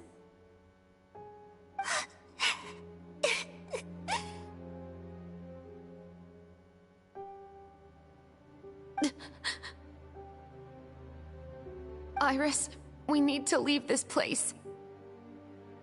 Leave? But now that Mother is gone, where can we even go? Anywhere. All I know is that we can't stay in this house. But... are we just going to let them get away with this?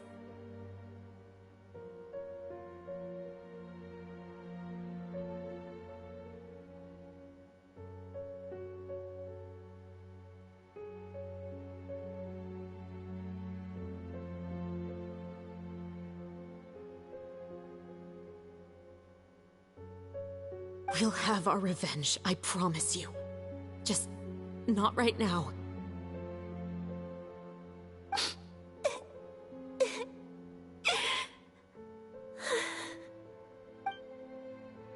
Come on, let's go.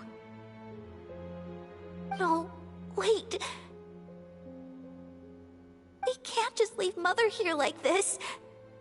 At least let me leave this rose with her. That's why we went out in the first place. To buy her this flower. All right. Goodbye, Mother. We'll avenge you. Someday. And cut! Beautiful! Great performance! Oh my, you're so amazing, Ayaka! And were those real tears I saw? How did you do it? I was surprised too. Thank you for the kind compliments. Actually, as soon as Director Farina said action, I told myself not to think about anything. I just felt the weight of the moment and became the character. It's quite similar to practicing the art of the sword. You clear your mind and focus only on what's happening in front of you. Ayaka's performance was amazing. Have I discovered an acting prodigy? Pipe down, everyone! We need to move on to the next scene!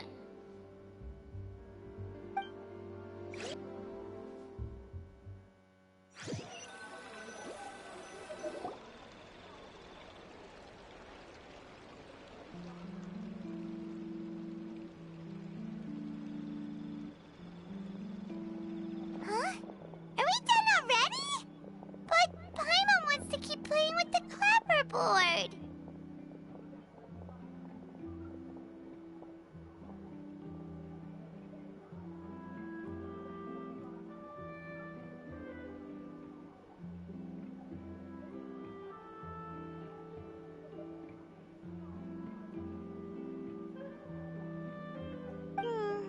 How do you feel, Traveler? Is your arm sore from holding the camera all day?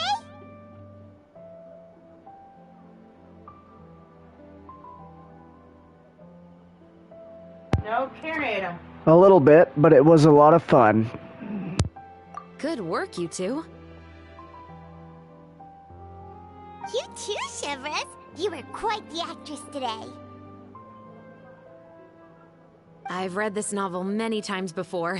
I have a good grasp of my character's mindset. Anyway, do you remember my request from yesterday? Oh, right! We were having so much fun that Paimon nearly forgot! the murders seem really similar to the cases in the novel, right? So, how are they similar exactly? In the story, the main characters grow up to become two musketeers, always using their guns to carry out their revenge. And on each of the victims, they place a rainbow rose as a signal that they've returned. So you mean there were rainbow roses in your case, too? Yes, that's correct. We found rainbow roses just like in the novel. Seems like you're connecting the dots now. Oh, that does sound pretty concerning. Especially after seeing the script today. Ooh, now Paimon can't stop wondering what kind of ulterior motive the murderer might have. What do you think, Traveler? You're smart. Paimon wants to hear your thoughts.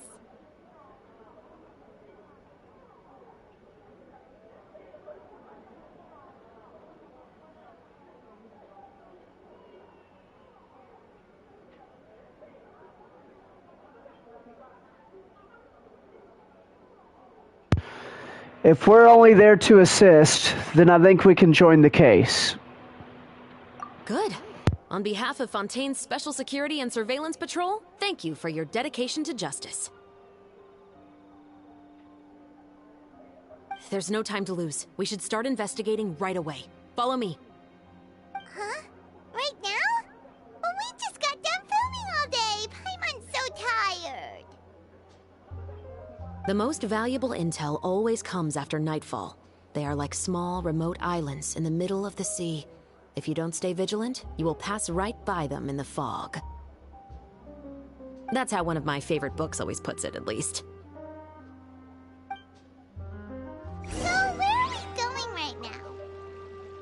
Let's start by checking out some workshops that sell mechanical components. If the culprit is making their own weapons, it's very likely that they'll visit those sort of places. That's that!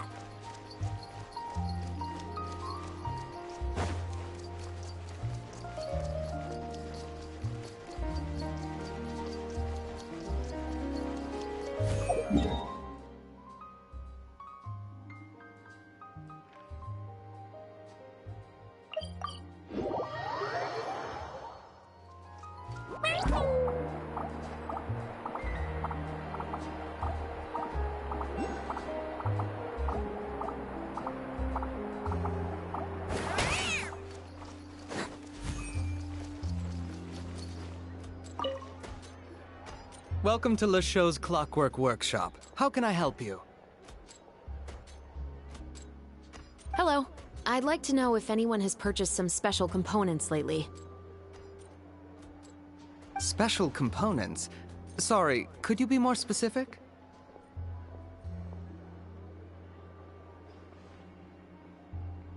I mean the kind of components that aren't typically used for clockwork toys, but for firearms. Huh? For firearms?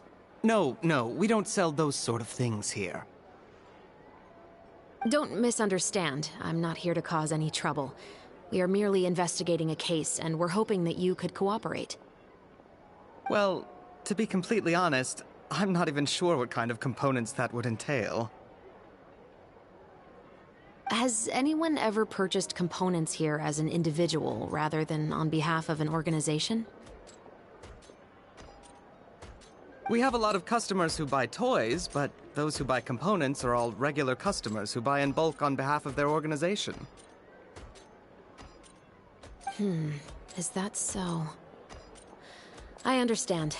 Thank you for your cooperation. You're welcome.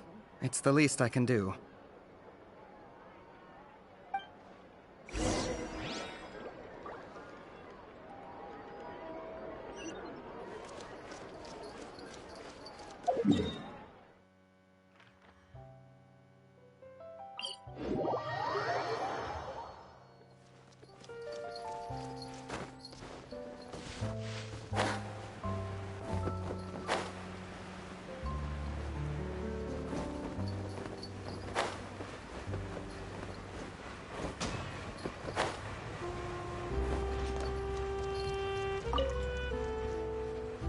hey, Chevreuse. Run out of oil for your musket again? Hello, Estelle. I want to know if anyone has come to your shop recently to order some firearm components. Oh, is this another case? Let me think. I don't think so. Some people have requested that I make some prop guns for the Fontanalia Film Festival, but I refused all of those requests. Oh? Why's that? Because there's no profit! I only make things here that can do some real heavy lifting. I don't have the energy to make some new molds just for the festival. Then, has anybody come specifically looking for mechanical components? Well, I usually sell off my scrap to the Fleuve Cendre. I don't typically give them to one specific person. I understand. Thanks for your cooperation. Don't mention it. Always happy to have the Musketeers' patronage. Seems like we haven't found any leads to go off yet. Yeah, unfortunately. Alright, let's head to Fleuve Cendre next. Huh? Are you sure? People might not be so thrilled to see the captain of the Special Patrol there. You think so, huh? Then I guess you don't know. Huh? Know what? That I grew up in Fleuve Cendre.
Hello, I'd like to ask some questions.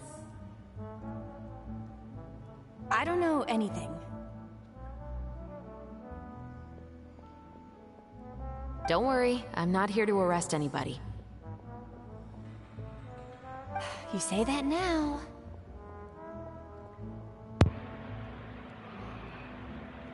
Yeah, not gonna get much cooperation there. It's the truth. Here, take this as my guarantee. Wait, did Paimon just see what she thinks she saw? Is the captain of the Special Patrol bribing a citizen? Keep your lips sealed and no one will ever know. Seems you're different from the other guards.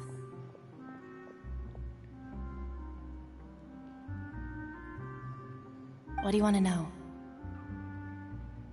Have you heard anything related to muskets in Fleuve Cendre lately? Anything at all?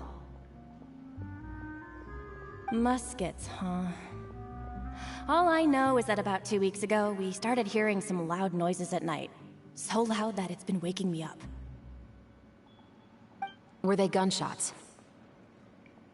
Possibly. It's hard to tell around here. Someone's house collapsing, a pipe exploding somewhere, it's all the same. But the noises I'm talking about definitely happened after I fell asleep. Do you know where the noises were coming from? I don't remember clearly. Is it that you don't remember, or that you need to think about it some more? You tell me. Then please, think about it some more. She's giving her even more I didn't see anything. The noises came from the end of the Southern Waterway. I came out and had a look for myself when I wasn't sleeping well, but I didn't dare get too close. That's all I know. All right, I'll take your word for it. Thanks for the pâte de fruits.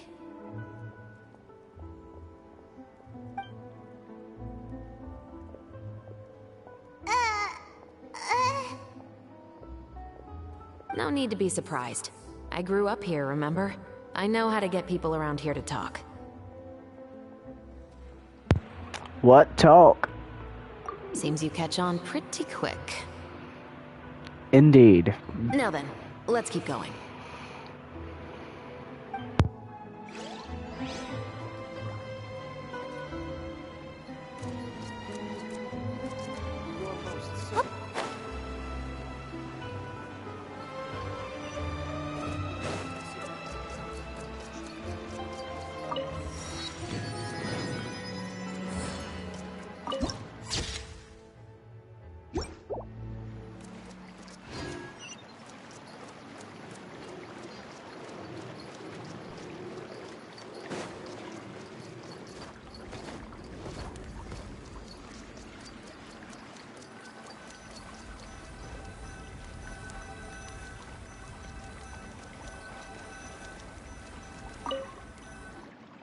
What's all this? Some broken planks and barrels, as well as some liquor bottles? Bar fight, maybe?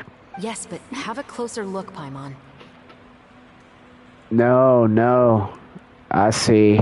Yes. Somebody was doing target practice. Even though somebody has purposefully tried to clean them up, these are obviously marks from musket bullets. In other words, someone was here trying to improve their shot. They were using the barrels and bottles for target practice. Could it have been the killer? Your guess is as good as mine. Although many people at Fleuve Cendre own guns, few hide the fact from others.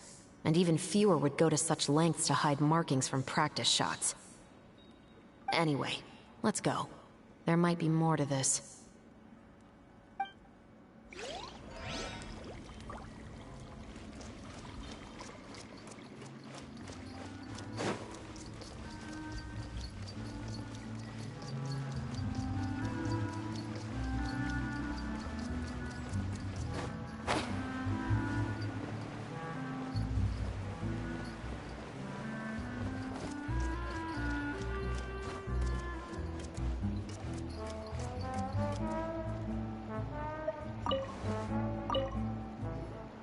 It's been a while, Tetro.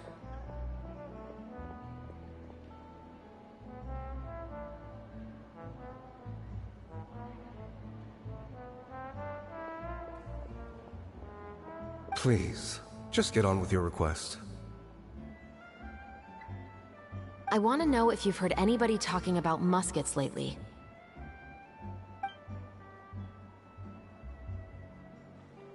Information isn't free, you know. I've heard that bandits have been extremely active in the countryside recently, and they've been affecting the delivery of goods to Poisson.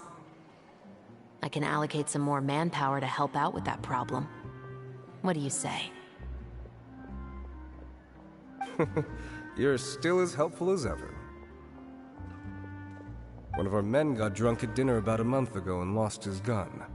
3 days later, it turned up in the corner here. What's weird about that? He just forgot where he put it, right? This is Fleuve Cendre, my friend. Anything of value left in the tavern won't ever make it to the next day. But that gun turned out to be an exception. It didn't get any new wear and tear on it, and didn't even appear to have been fired. We were quite mystified as to what could have happened. I suspect it came back because the weapon was already known to the guards. You mean, a criminal was afraid the Marechaussee Phantom would use the shot marks to track them down? Maybe. But if that's the case, The culprit really took great care to avoid getting caught. I didn't say anything about a criminal.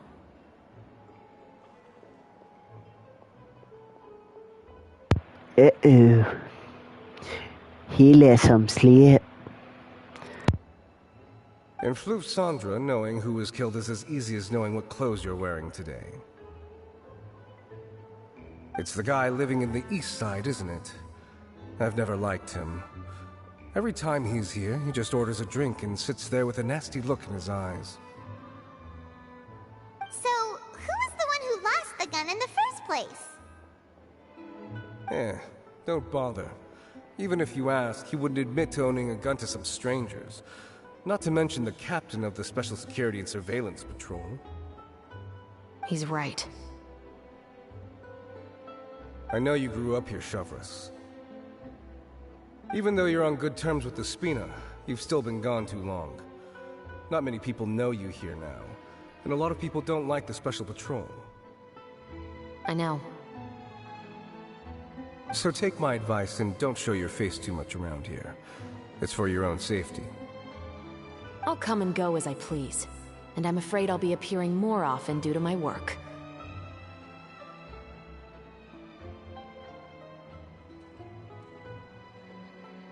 All right. Don't say I didn't warn you.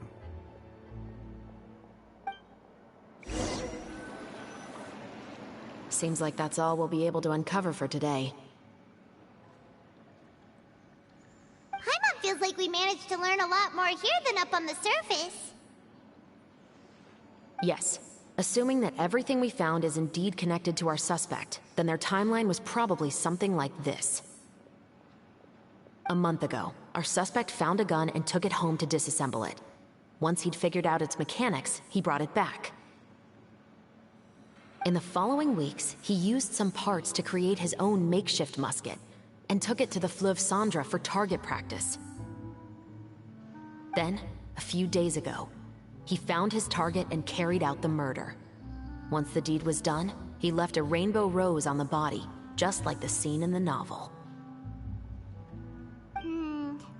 That all makes sense to Paimon, but we're still no closer to figuring out the killer's identity!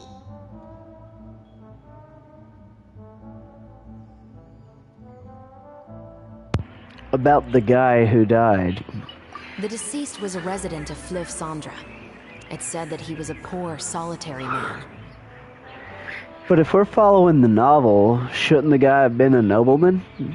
Yeah, that's also something I'm trying to figure out.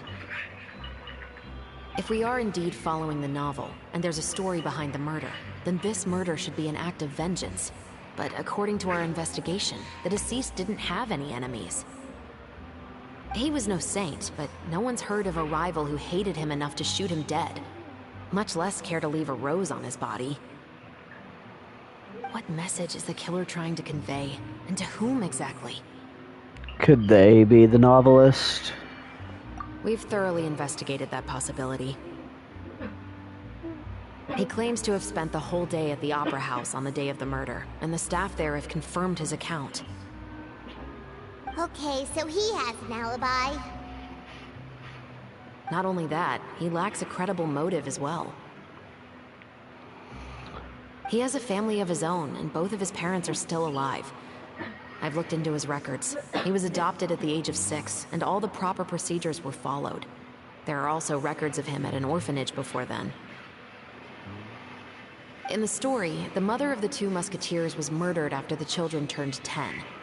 Of course, he could have changed the children's ages, but I don't want to assume anything without evidence. More importantly, I've also had a chat with him in person. He didn't seem like the kind of person who would pull the trigger to kill a man. Then, what should we do now? We have all this new information, but it doesn't help us move forward. Investigations take time. I didn't expect us to catch the culprit in just a single day. Well, no, of course not. How about this? Let's spend the next few days filming with the crew. We can continue the investigation once we're done with the film. I'm sure that given time, new leads will present themselves. Wait, but weren't you saying Intel is like small, remote islands in the middle of the sea just a moment ago? miss them if you were to stop looking? Ah, but the book had more than one reference to the islands, Paimon. Oh? What else did it say then? As long as you spend enough time sailing through the fog, you'll eventually come across an island. Yep.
Aha! Mwahahaha! My two radiant guests, you're finally here. You must be the legendary adventurers of Tevat and the rising superstars Dracario and Paimon. That's us, all right. We're certainly well known amongst the Adventurers Guild, but superstars of Tevat? Perhaps just slightly over the top. After all, there are still many people out there that haven't heard of us. Paimon feels like everyone we've met has come straight out with such flattery, ends up asking us to do something different, to do something for them. Out with it then. What do you want? Oh, no. I don't want anything from you. I simply wanted to put forward a win-win proposal. Join forces with me, Fontaine's most talented experimental film director, Malaise, to be the next big star of the big screen. Once you've made it, money, connections, it's all yours. Wherever you go in Tevat, no one will dare stand in your way, and you'll find yourself walking down an endless red carpet rolled out just for you. I'd rather not attract even more unwanted attention, but I like it when people stand in my way.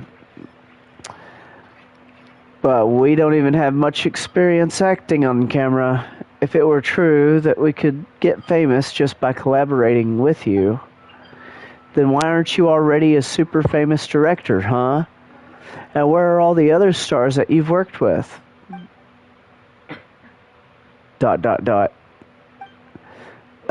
You saw right through me.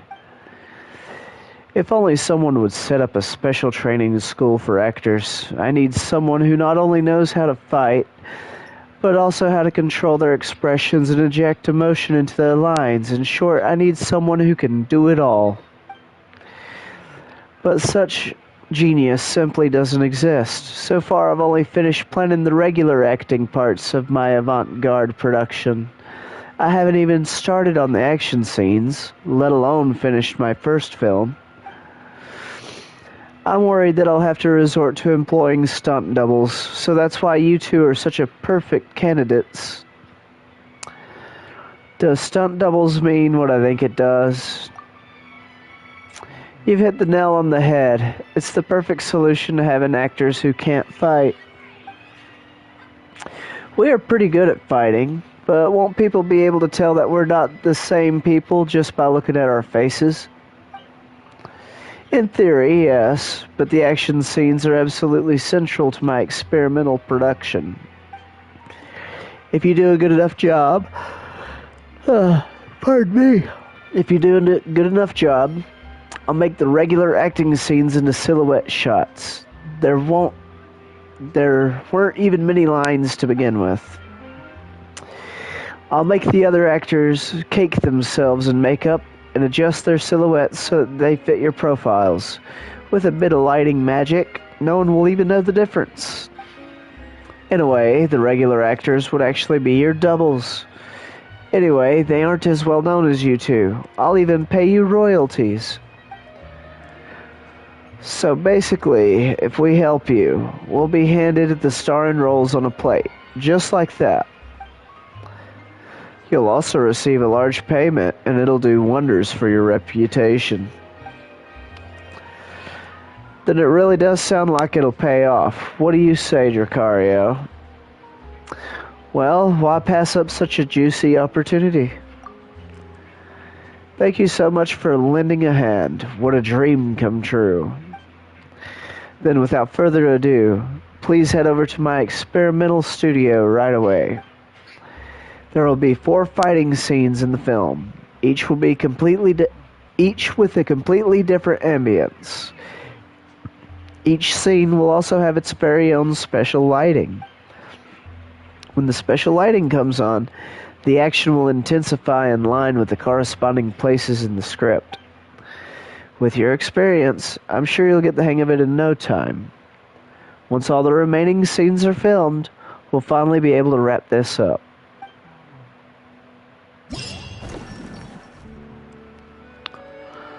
Okay.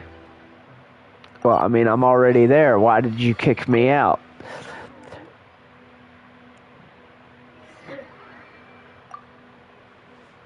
Huh, I knew you were up to the job. Filming action. Okay, so I don't talk to this person. I literally have an inexhaustible supply of film roll. So no matter how many cuts you want to film, be my guest. But we didn't even do anything yet. Are you serious right now?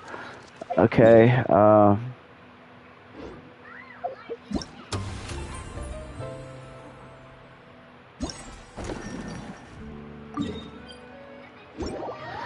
I have to go to this thing. Okay.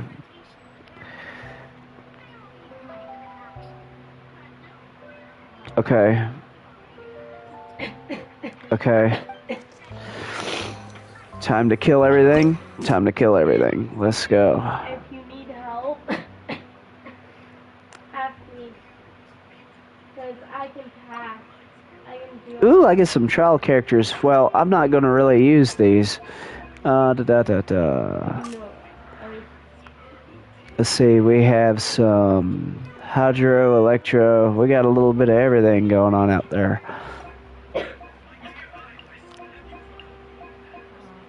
My tried and true.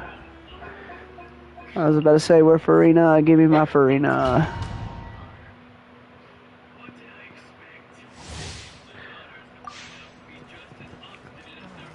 All right, we gon' kill everything. Let's go. Let's go. Let's go. Strike a pose! Support Midnight Phantasmagoria! Service with a smile! Let's begin. Stay cool. Face your guilt.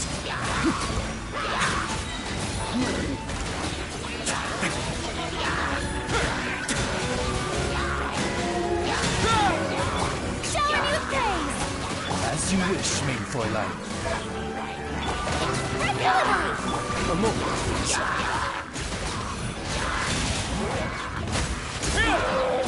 This could get a little chilly.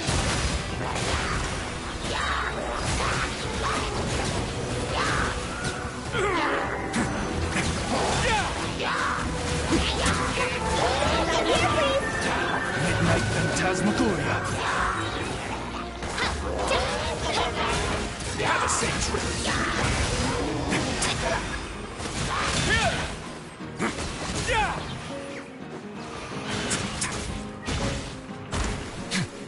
Yoo-hoo! By royal decree! Red delivery!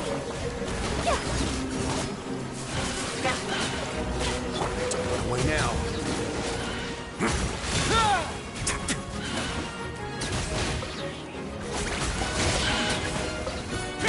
This could get a little chilly.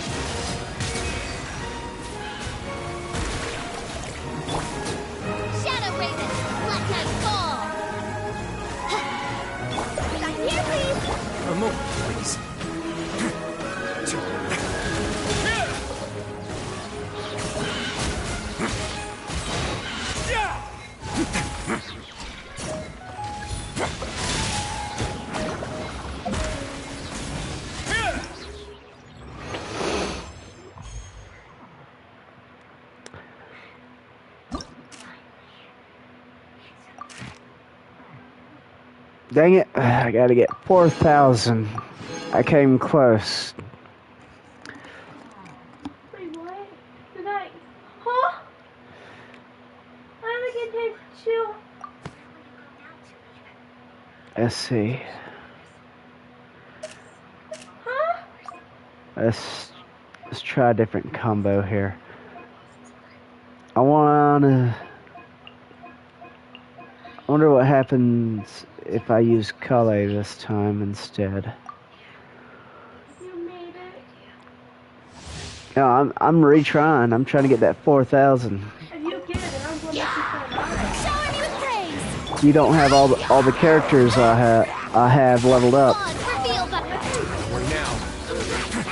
Not with the same artifacts and everything. No, you don't. As you wish, me for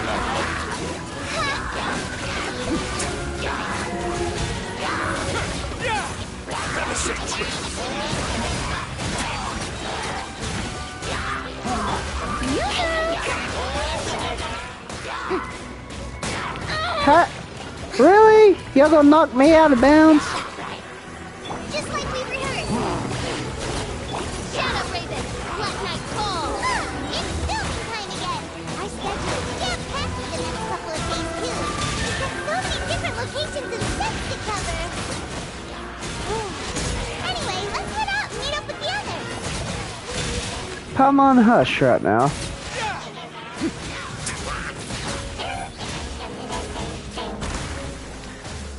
Paying attention to what Paimon's saying instead of damn doing what I'm supposed to be doing. a moment, please.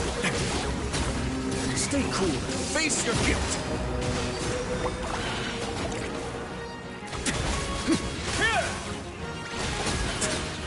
Wings of Darkness, come, sever night from day.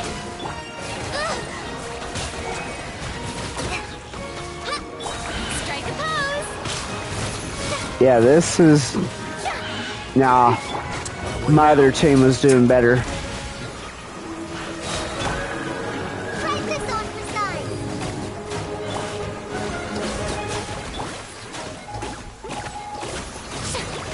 Oh dear.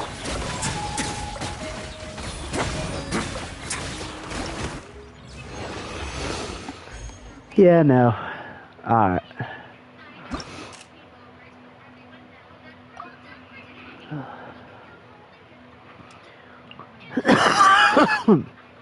Excuse me. I'll try Yaka. With Farina. With Kirara. With Fischl. Let's see what we get. I'm not really familiar with the Yaka because I have not pulled her yet, so we will see how good we do, I guess. Press deliver by royal decree. Midnight Phantasmagoria. Take flight! Kamisato art! Sumetsu! Yeah! Ha! Yeah! Ha! Yeah! Ha! Ha! Whirling snow! Ha! Yeah!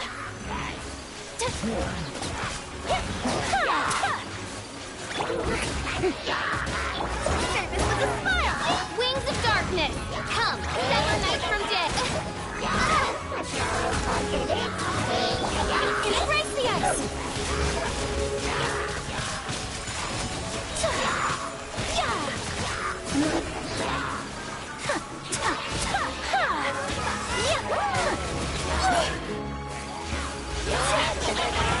My apologies.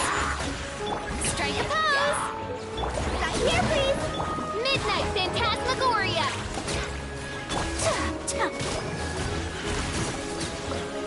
Whirling snow! Sakura swirl!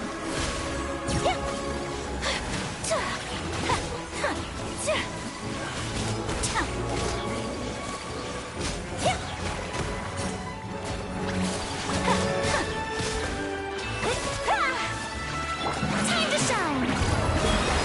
Yoo-hoo! Odds, reveal thyself. Midnight Phantasmagoria.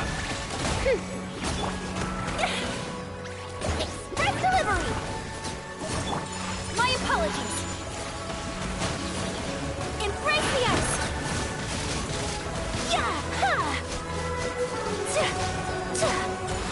Ta! Ta! Yeah! Yeah! Ha! Ha!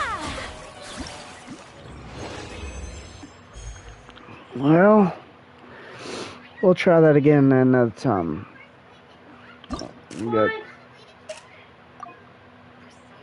Mmm.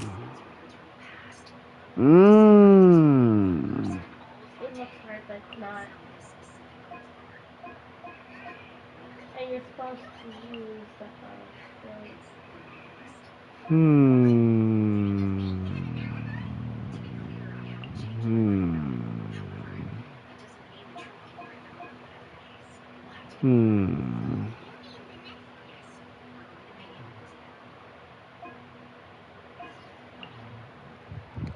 I don't know how this will work. We're about to find out.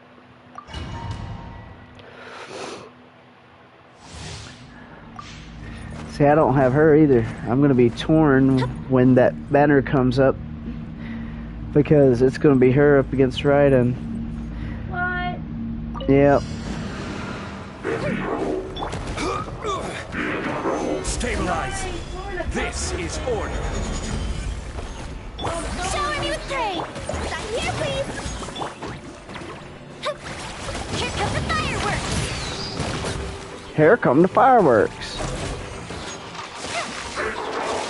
Time for a light show!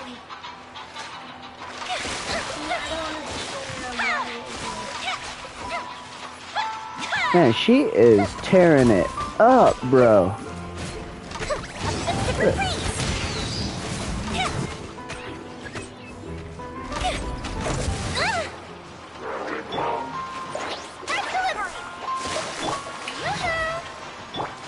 Order guide. Solidify. Fuse is lit! Here come the fireworks!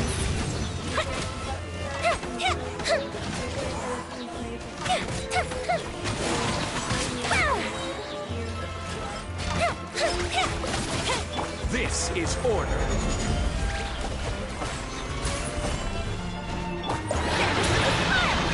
Strike a pose! Goldfish and do!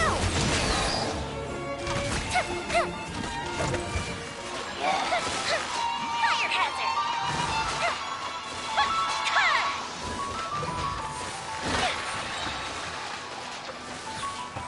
Okay, she's broken. A festive reprise!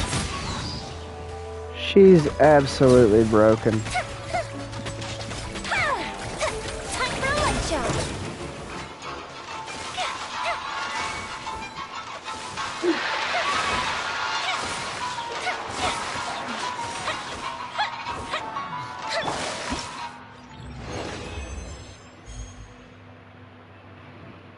Gold. Well, you could go.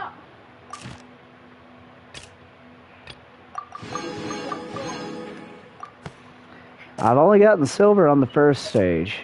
I didn't get nothing. That one's not unlocked yet. It won't be unlocked until tomorrow. So for some reason they're giving you these two for trial. I don't like putting Farina on the sidelines. We'll try it.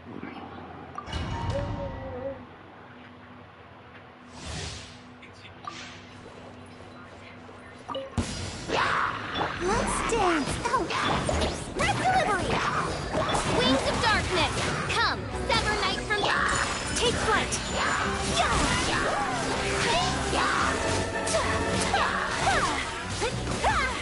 Kami Sartorelli! Silencer! My apologies! Oh no!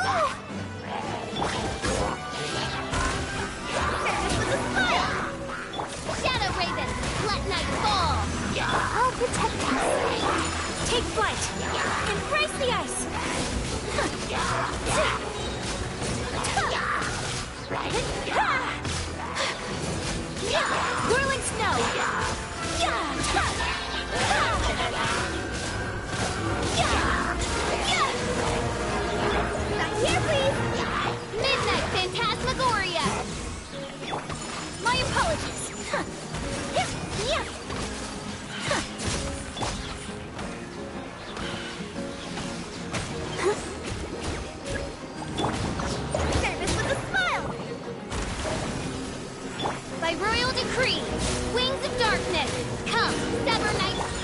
Flight! Kamisato out! Sumetsu!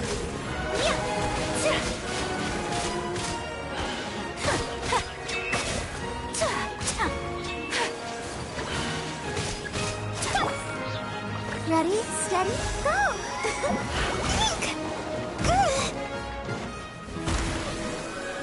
Right here, please!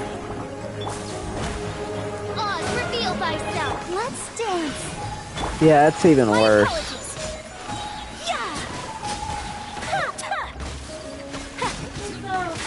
You still can hit.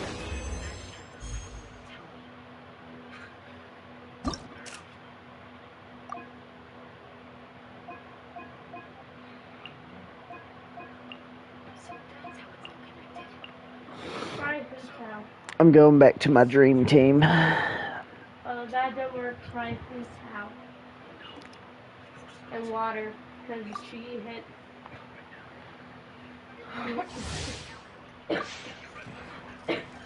This is my dream team right here. This is the team that gets it done each and every time. Alright, let's do it.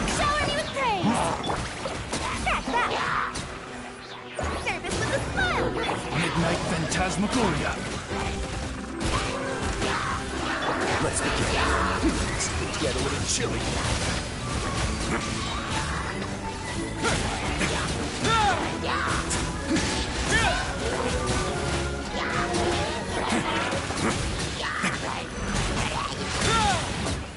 Strike a pose! Express delivery! As you wish, mein Fräulein.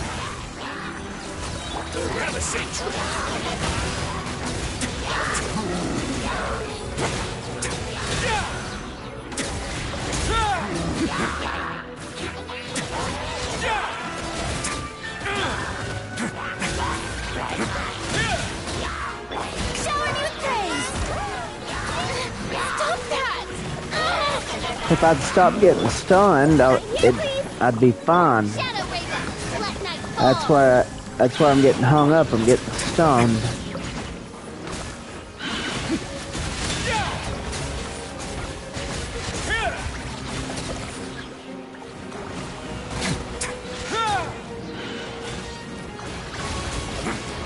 Yeah, that or I'm just. Express delivery!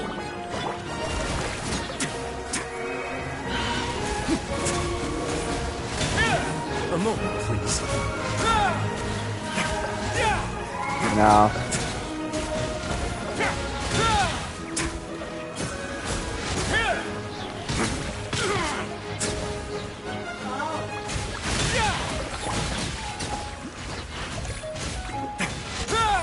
Alright, we're gonna try a different team.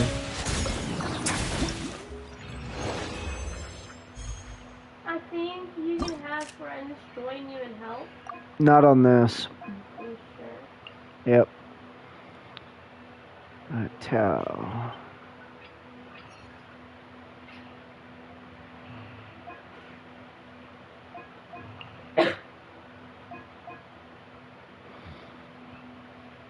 Lee is not a bad player. And how do you have so many 5 stars? I don't have that many 5 You stars. have more than what I have. This is how many I have.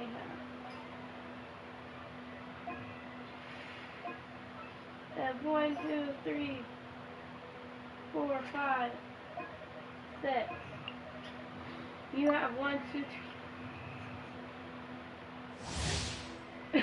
We're gonna see how this mishmash team works.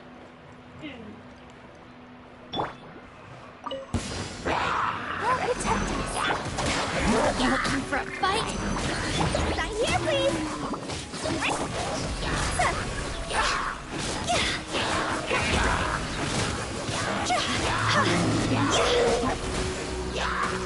Time to go!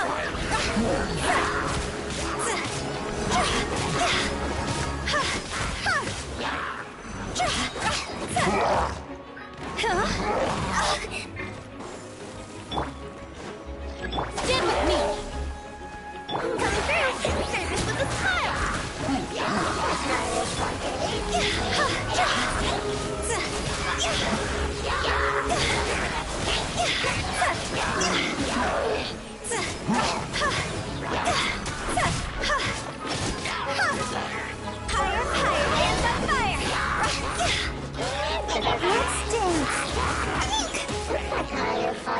Our bond is strong. Knife delivery.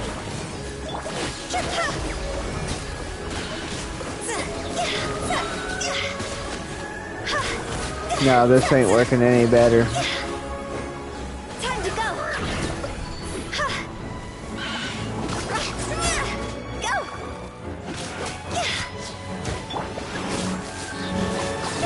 Fairness with a smile. Lightning purified. Dissipate.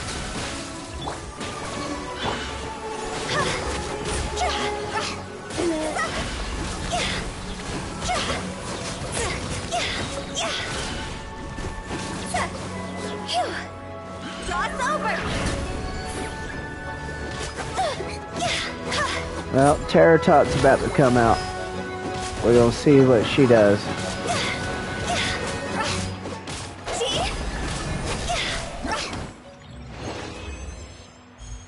Yeah, ain't no better there. Alright, so. Oh, okay. Let's do this.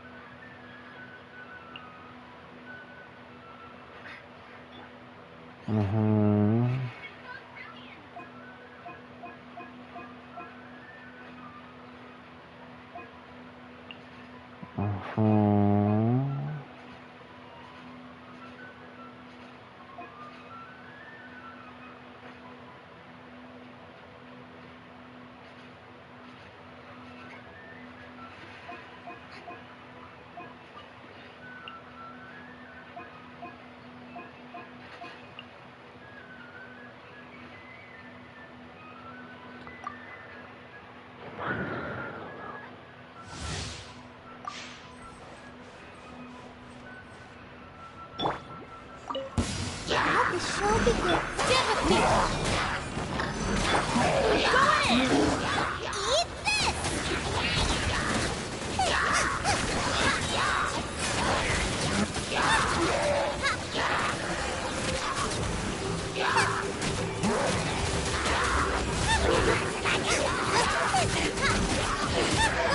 Get them. Help! We did it! Out of my way! Our bond is strong. Teamwork is true. That's gonna hurt in the morning. Nice and spicy.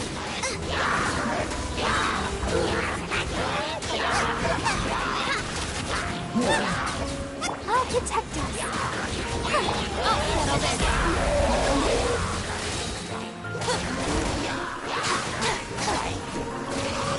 Go in. You're toast. Get them.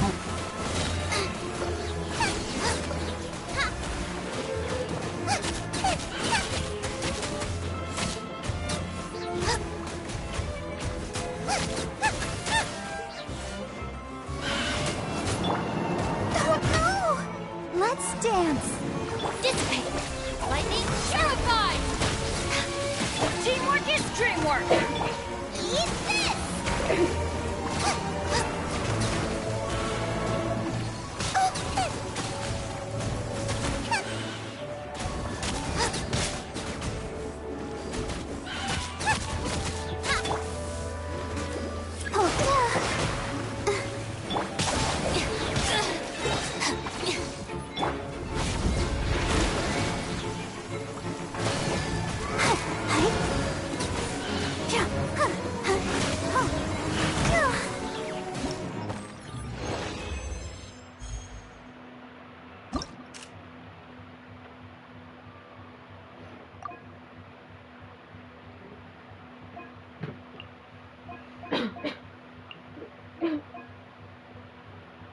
I said to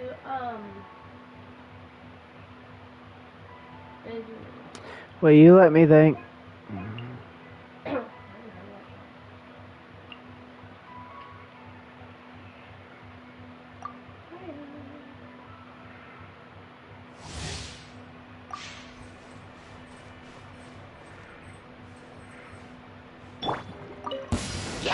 Strike a pose. Why do they never miss? Ring cutter. Time to act. I'm going in! You're toast!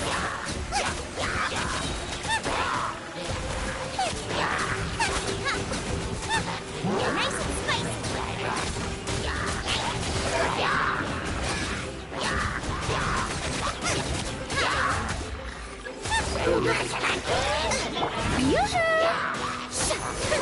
Let me weave you a verse.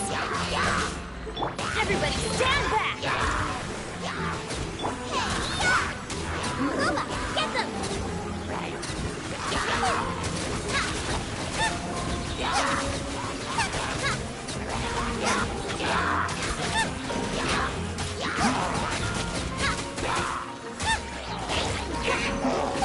What? Witness the power of Gugwa. I'm going in! Strike a pose! You're toast!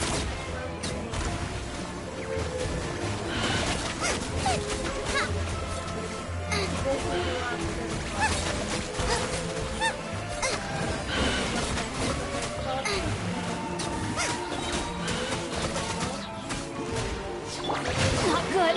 A minor setback. Let me weave you a verse. Let's light it up! Teamwork is dreamwork!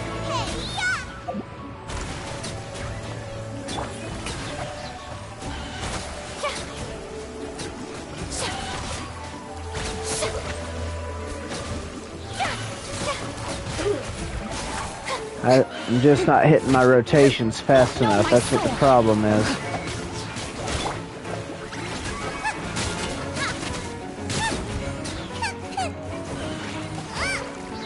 Alright.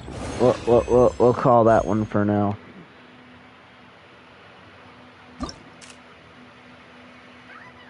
That's a good effort.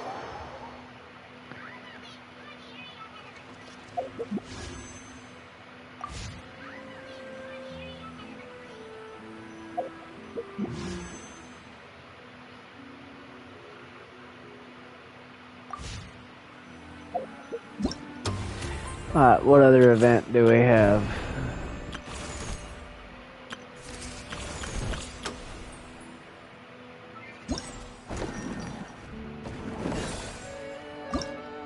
Extreme Drive. I'm waiting for the event that we can play together.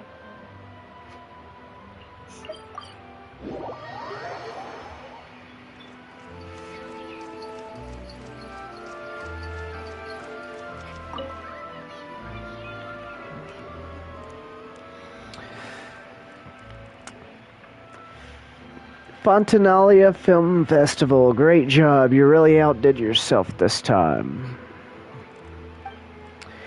As things stand, finishing the project before the deadline is nothing but a pipe dream. Oh, I'm not just in for a scolding. The boss is literally going to kill me. Why is that young lady over there crying? Do you think she needs to see a doctor? I wonder if there's any professional therapists in Fontaine. Damn, Paimon, that's cold. When did you get here? Thanks for your concern, but right now what I need is a doctor that can resurrect my dying career. Paimon's pretty sure that isn't something a doctor can fix. Hey, it's only a job. Worst case scenario, you can always get another one. Yeah, getting a new job's worse than dying. Everything you've learned goes out the window and you have to start over from scratch. Just talking about this won't solve anything, though.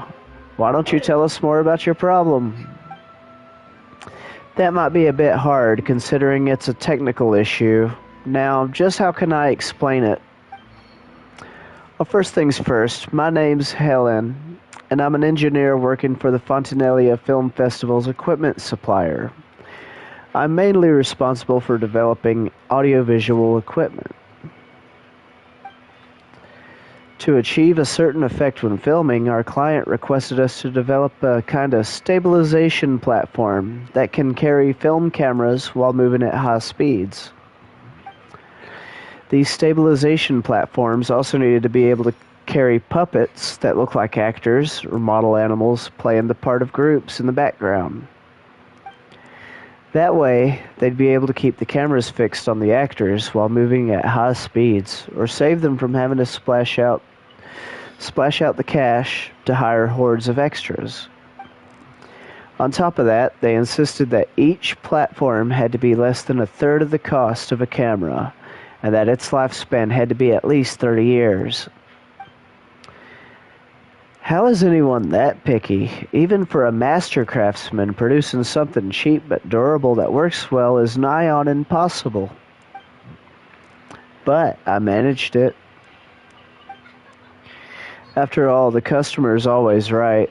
We've even had fussier clients before, and I've nearly run myself into the ground trying to satisfy them. Then what's got you in such a huff?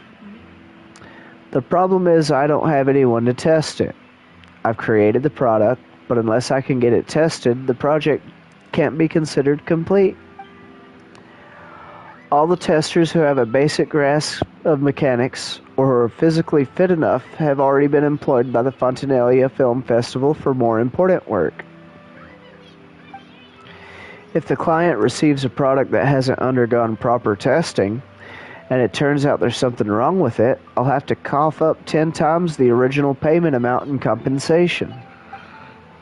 All I can do is hang around trying to sell our products while I look for some outside assistance.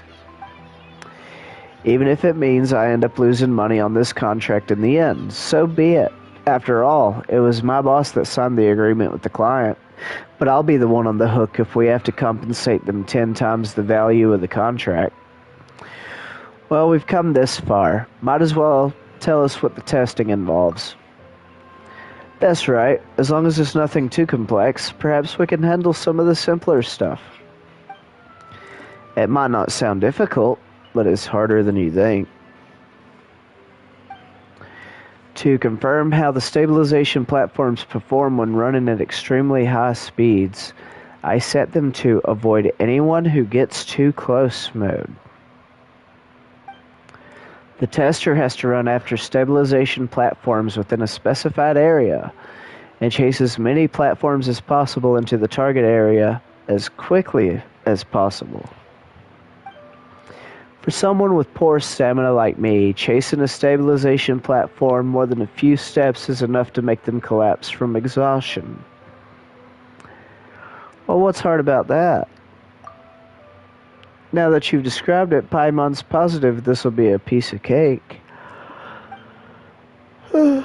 It's just a few machines. Just you wait. We'll be hot on their tails in no time. You might even end up overtaking them if you're lucky. Testing limits and that sort of thing is a walk in the park. For real? What? Genuinely? You're actually serious? Then, I'll pay you. Please?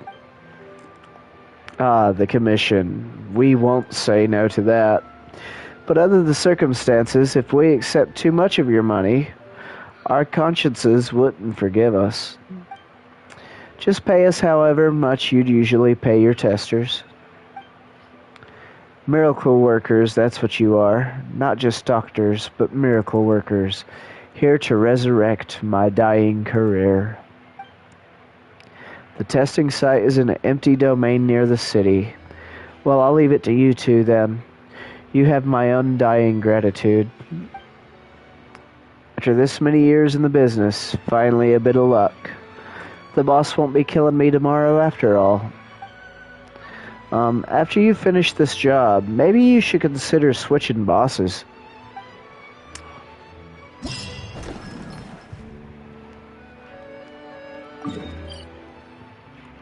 Yep. Oh, this might be the thing. Mecha balls. Mecha balls? Mecha balls. Mecha balls. Y'all tired of me saying mecha balls yet? Mecha balls.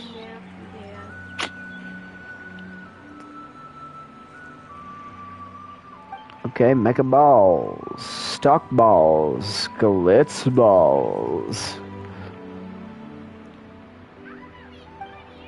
All the balls. Jump boosters.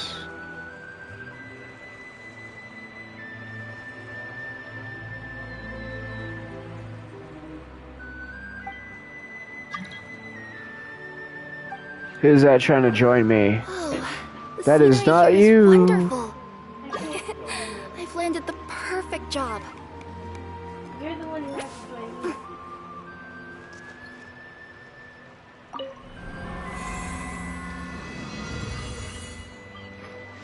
You're the one who has to join me. That's the only way we can do it. What? Join me and then I can do it. I'll go out with you. But you have to join me. Oh, you can't join my world, can You're you? higher than me. Look at Karara. Meh. Look at her. No. She's a cat. Yeah, she looks like you. Because you hide your face a lot. Oh, okay, whatever. Alright, anyway. So, we're gonna go invade the peanut. The peanuts.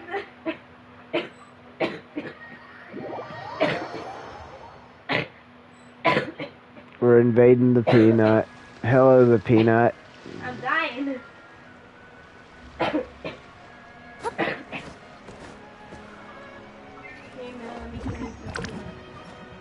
You're gonna sit there and you're gonna pick you out a sweet and say nom noms. Oh, Marina's gone. No, of course she brings out Sayu. Peanut.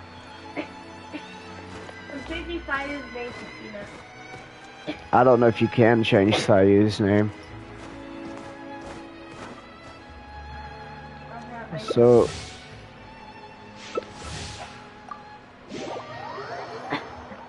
I was like, it popped up so fast. I'm like, what's going on?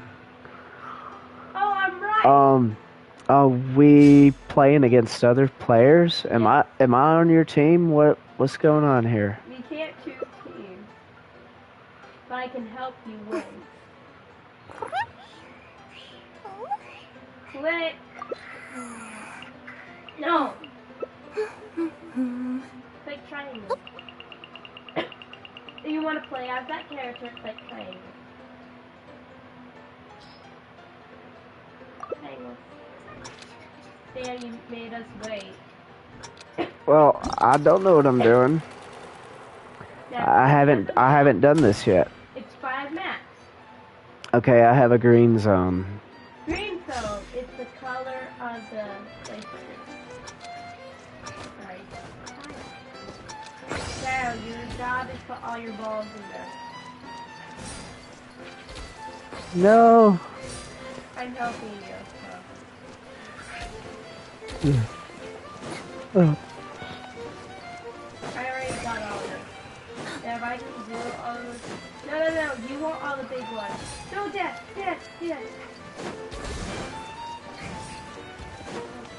Make my escape. Oh yeah, jump. Like, jump.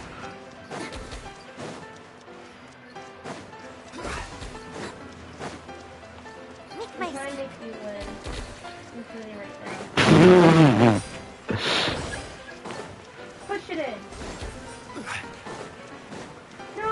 I don't want it in mine. Stand there. No! Don't give it to him!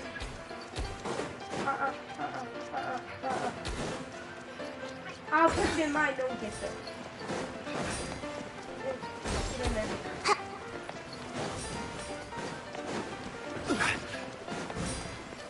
Now, sometimes they stand in front of yours. Make sure you can't hit it. When you do this.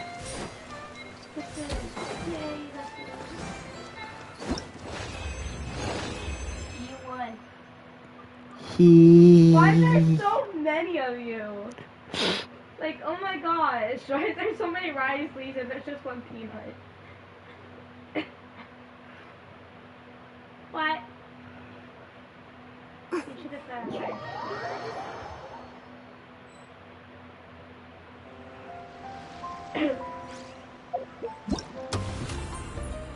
Now you click that.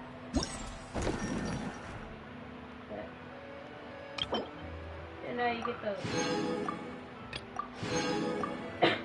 I Right. can do the wish soon. How many wishes do you have? Oh yeah. Not yet. Get him there. Okay. Oh yeah, there's, you get more promise gems. Go back to the thing. Huh? The thing. What thing? Lock. Go back to the triangle. Let me see. There you go. Okay, let's get going. Now, The after next we get location on my all list these, is we really should far be able away. to get one more. Here we go, I'm starting it. 3, 2, 1. Dude, if you don't join, I'm going to beat your ass. I joined. Not you. It's okay.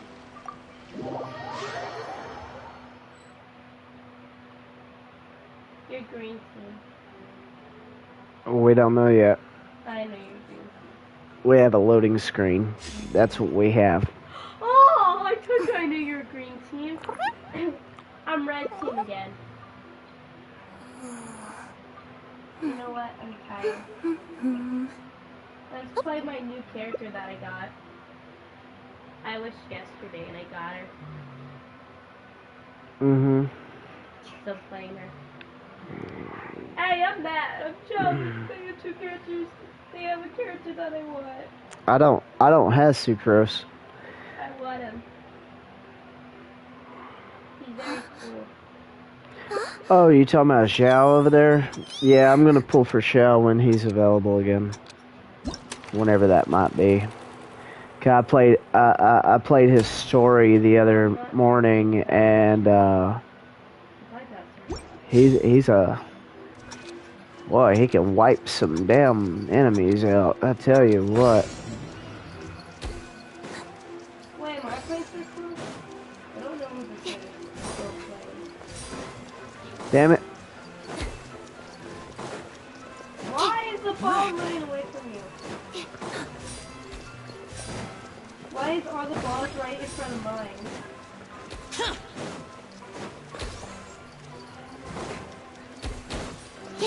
I feel like I'm a sheep herder.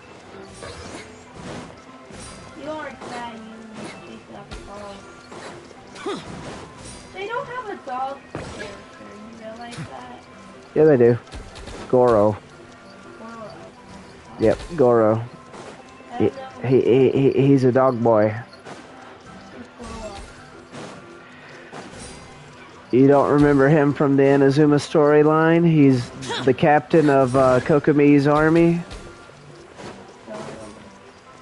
Yeah, you don't remember. You don't remember any of the Inazuma line.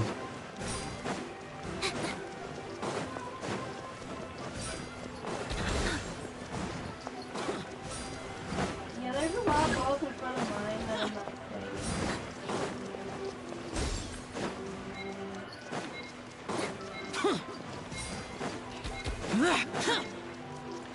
Yeah, it's less than what you got last time, but you still won. Ciao!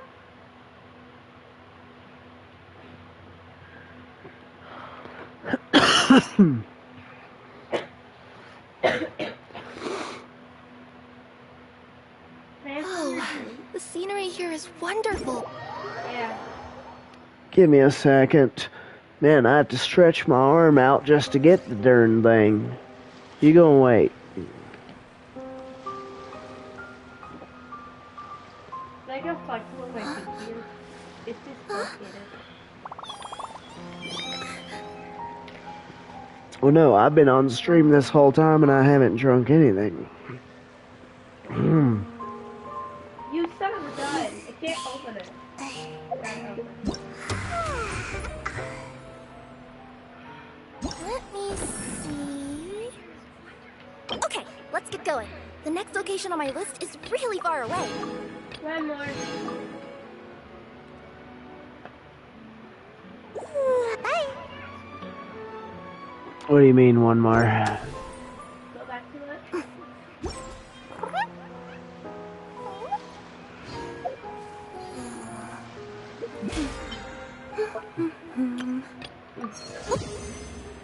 Oh. Hey, we're at the exact same one. Okay. Go back to it.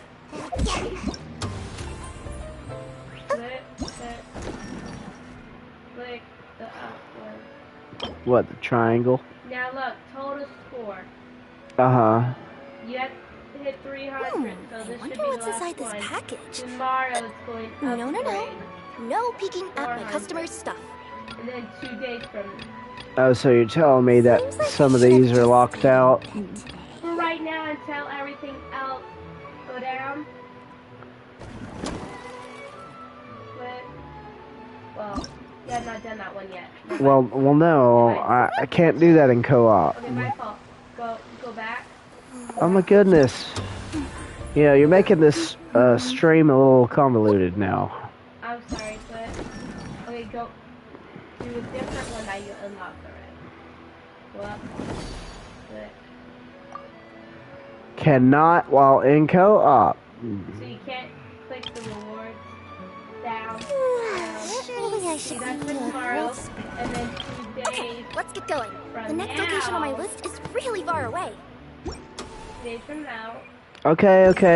Well, you know, me scrolling through menus is not entertaining for an audience. Okay, I'm going to start this.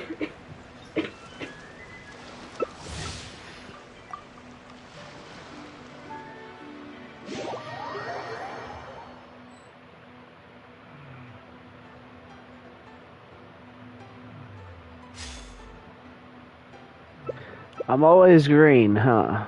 I'm always red. Oh, because you're on co-op. With me.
Ah!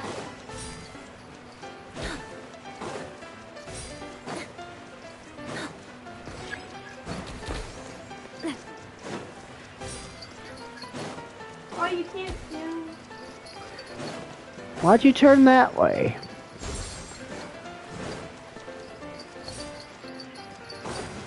You're not going to win.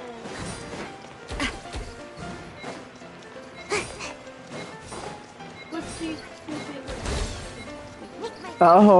Oh, that was nasty. Oh, got it the last minute. That was nasty. Because the big one gives you a lot of food.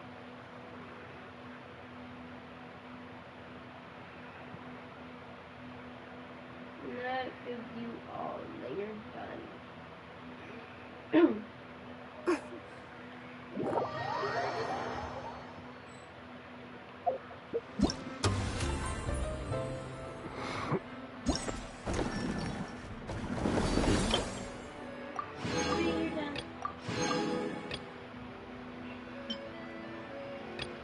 Oh, okay.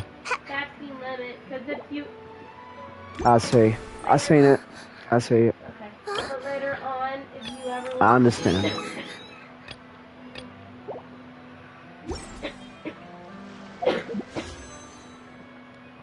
Getting closer. You can leave me you, she says.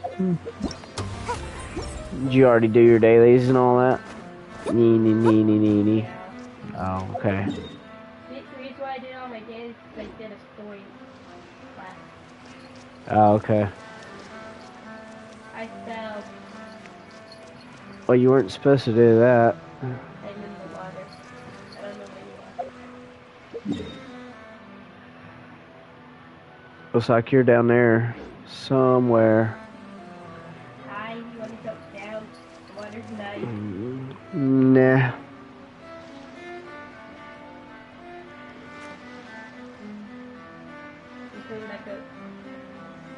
You know, I'm surprised I don't get more viewers today. That's interesting.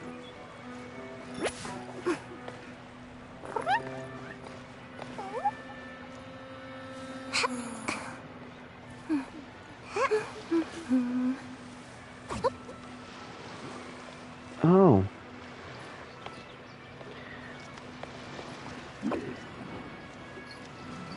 So you need help with anything before I return to my thingy? Well, I'm going to let you return because you're doing stuff. But I need Okay. help with the weight. Need help with the what? I said what I need help with the weight. Okay, if you're sure. What if it... Oh, you already disappeared. Yeah, because I'm going to the thing for saying you help. See if I can do it on my own. Okay. Reason why I'm letting you go where you can be able to Please say goodbye for the world. I don't need you no more. No. No. What does that mean? No. Okay. If you say so.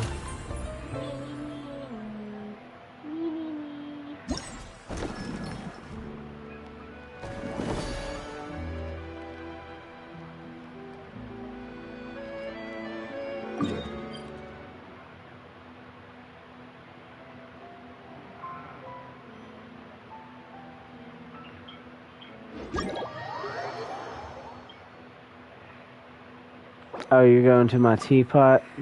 Yeah. Alright, I'll let you in my teapot. Yay. I have a whole team of 80 set of Serena. That's what I need help with. That was Serena's thought. I've already done this, didn't I? Yeah, I already did that. I just need help. And I can't do the shooting one yet until tomorrow. Alright, so I guess we're gonna continue on with this here. Right there, please. Right there, Boots. Here's the first one that I couldn't get. This advantage screwed me out of it.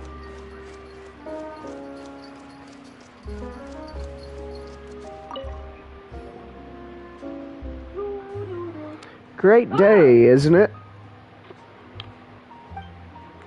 Why do you have a... Someone as famous as you, I bet people are always handing you their business cards. You know us? Dracario, this kid's pretty sophisticated. Holding another in contempt merely on account of their lack of years is a mistake only the most ignorant would make. I suspect the two of you are not quite so shallow as that. I didn't intend to flatter myself, but my elder brother and I are famous local film directors. Everyone calls me Mr. Petit Lumiere. Hello. Correct. I am quite keen on learning more about your adventuring experiences in my industry Extraordinary stories are always in demand. As you appear not to be well acquainted with me, allow me to introduce myself. My elder brother and I have been working together to produce films for quite some time, and have already had quite a few blockbuster successes. Perhaps you've seen employees leaving the factory. Nope. Oh, that's okay. How about the arrival of an aquabus? Haven't seen it either. ... Ah, I see. That is nothing too remarkable. The road to fame and stardom upon which we two brothers tread is yet long, and we will certainly make even more popular films in the future. Film production, constructing and planning narratives, the performance of actors, the cooperation between cameraman and director, and post-production and processing. All of it is truly a fascinating process. And among all these, I believe that the process of filming itself is the most technically demanding. What you choose to focus on while filming decides the information that will be conveyed to the audience, the atmosphere that they will feel. Of course, the narration is very important, but you cannot expect a story to rely on narration alone. 4 shots. I've always believed that you only need 4 shots to construct the smallest divisible unit of a story. Within just these 4 shots, a genius can work miracles. Would the two of you like to try? Seize this opportunity to revel in the glamour and charm of filmmaking. So, what should we do? It's simple. I will provide you with a few simple themes that have already been formulated into short scenes. The important thing is to try out different ways of handling both the narration and the camera, and combining them to film a few short scenes. Are the two of you interested? Our interest has been piqued. Marvelous. Then once the two of you are ready, you may go to the filming locations I have already prepared. I will give you feedback on your finished product. Wait, have you done the shotgun one? Yes, I've already done the pew pew one. That one was pretty fun, not gonna lie. Nick, I can't take props in here. I want to see if I could take your props out of your teapot. No, I don't think you can. I can't. And I wouldn't let you take them out of my teapot because I have a bunch of silk flower in there that I need to harvest. Why are you here with the empty set? And into the frame, film several shots according to the director's requirement. Okay, so this is like the thing we did with Farina earlier. Yeah, that gives you a chance to restart. Let you know. The one who's speaking. An actress, played by Lynette, is lost amidst the underwater seagrass and cannot find her way. When she looks up, the sunlight illuminates her face through the water's surface, showing her the way forward. Okay, simple enough. Can I tell you something? No. The ones who's speaking are 30. The ones without speaking are 20. And you click the right film and click the right speaking. There's only one correct speaking and one correct film. Well, technically not one correct film. The film, it can give you 0, 20, or 10. The speaking can give you 0, 10, or 0. Uh-huh. There you go. Okay, so how long are you going to have me idle? Talking about you. You haven't had me stop and listen to what you say. You know, mind you that anyone viewing my channel does not hear you. Oh. So they do not know that I am listening to somebody else. Sorry. I was just giving you explanation. Well, I mean, I'm also not on camera too, so they have no visual cue either of what I'm currently doing. What do you mean? They can't see your screen? They can see my screen, yes, but as far as me, my face, what I'm doing, they can't see any of that. I want to let Well, if my PC was running, I was going to make a VTuber. Why did I cancel that? I'm saying that people already know what it looks like because I'm on YouTube for my concerts. My concerts get sent on YouTube. I don't never see them. Well, they're on YouTube.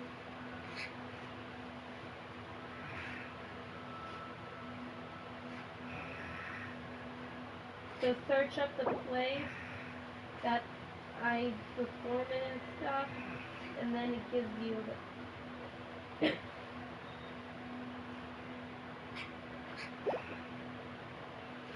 have all of this open, and you have nothing here. How many people can you have in your team? I don't know.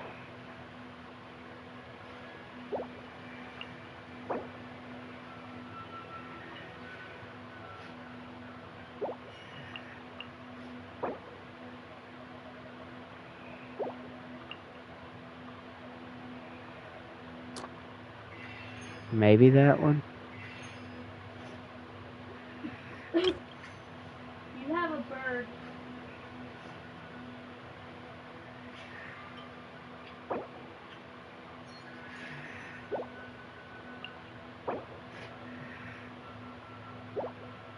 Oh, I know all of them. No, maybe not. Maybe that one.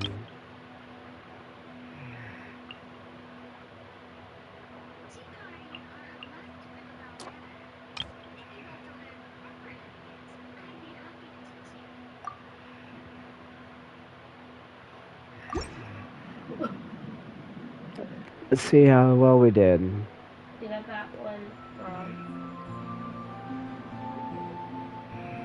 Got that one correct.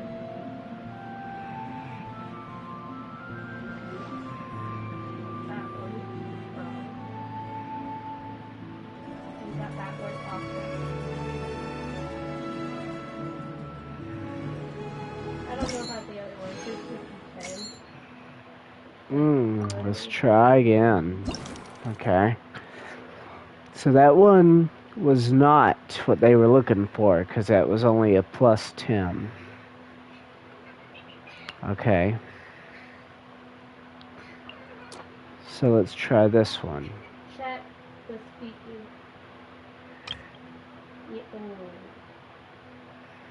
no, speaking only can be plus 10.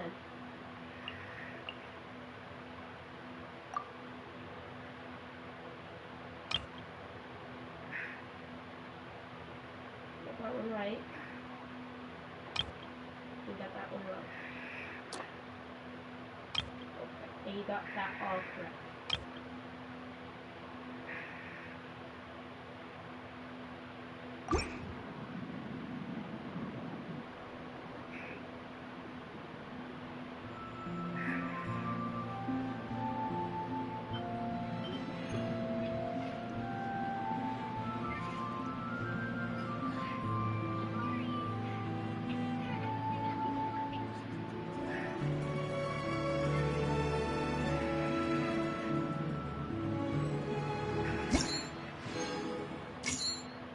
There we go.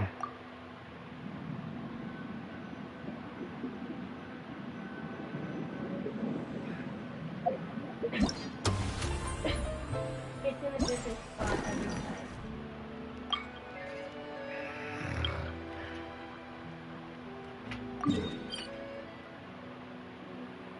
Oh.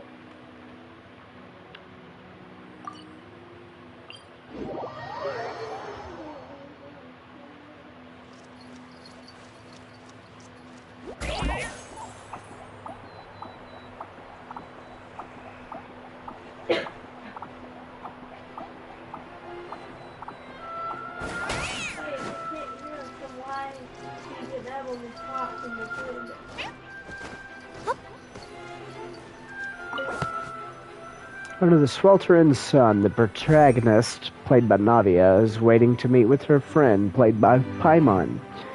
The latter cannot endure the merciless sun and appears listless and downcast before the protagonist's eyes.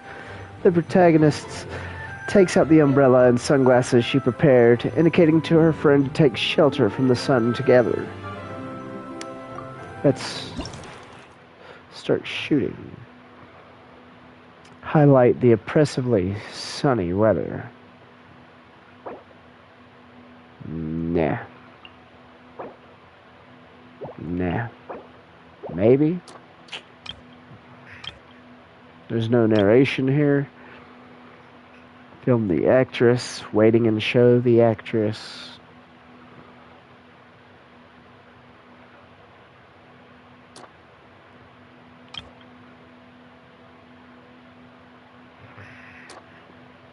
Nope. This one.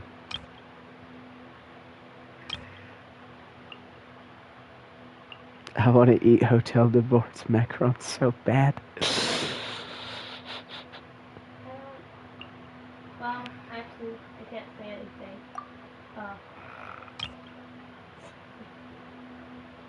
I clicked that one before. Like when I was doing excellent. This one that I wanted to eat it. I don't know where it is.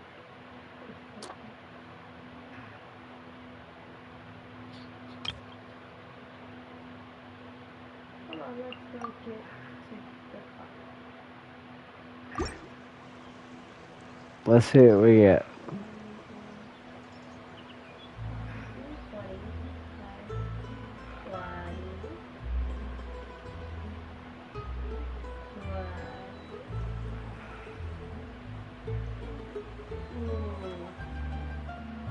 Yeah, something wrong.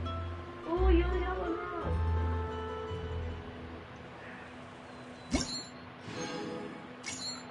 We got one wrong, bro. One wrong. I thought I did pretty good too. You did, but I'm going to lie. You know the one that you never know.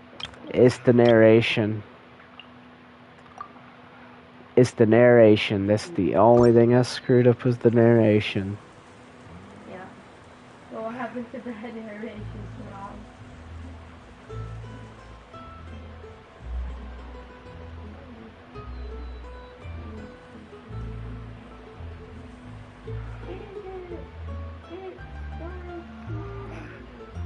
Don't worry, I'm already there. I'm seeing that like and down.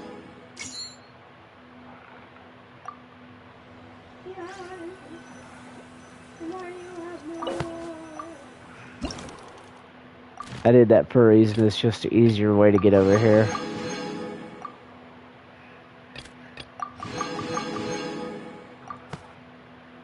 Give me those primos. Give me them primos. You get more burritos.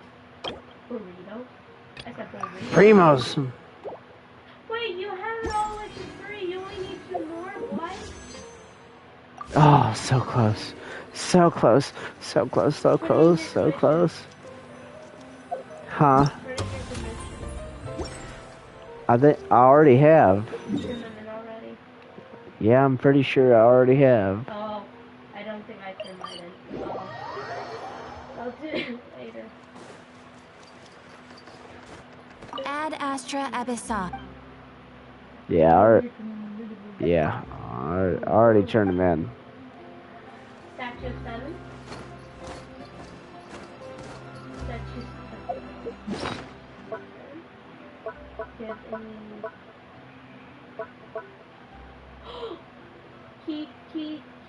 Key. I know where the blue key is. I know so many where all the blue keys are. I have an Inazuma and I have a Fontaine. I know where that one is. Fontaine one is. I also have a leeway. You need 2 of them. Look your map. Okay, zoom out. Okay, right. Okay, go near.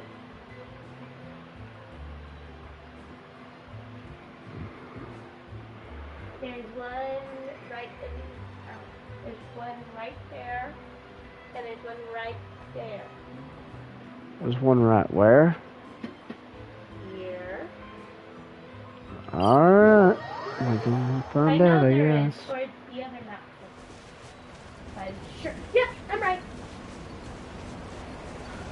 It's up there. We're going up the mountain. I know where all of them are.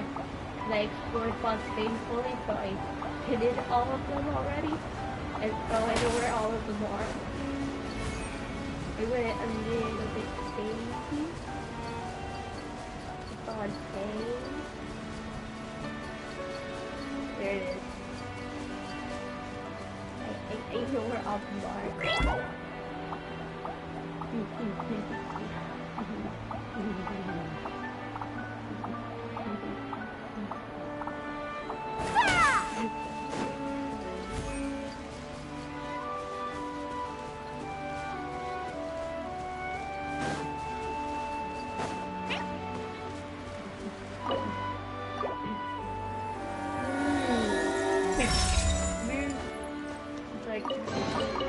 Did someone drop their package?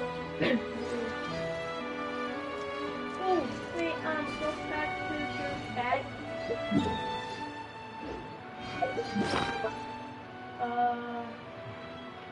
What am I looking at? Never mind. You don't have that. I was looking at your, the down side. I was looking at that, see how many you had. Oh yeah, I don't have enough to do anything with those Okay. yet.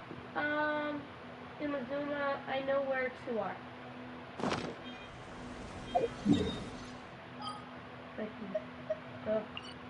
Okay, so go to the teleporter near Fornit. That's how you say it, Fornit. Go back up. What? Fornit. The teleport is Chingu Forest.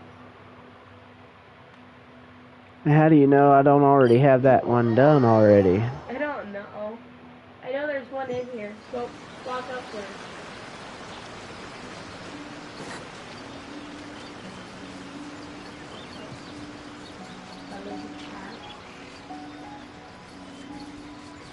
I know one's in here.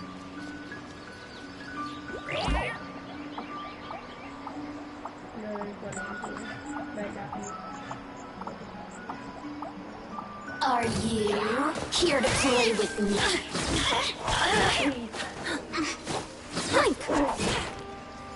The more, the merrier.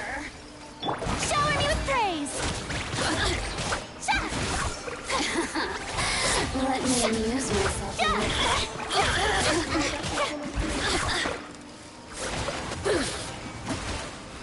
The more, the merrier. Blink! Let me amuse myself a little. Over here! How dare you! You really know how to get me going. Just once.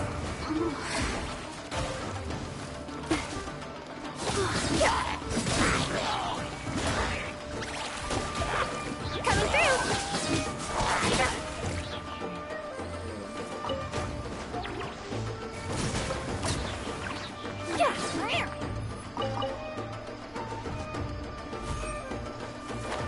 Yep.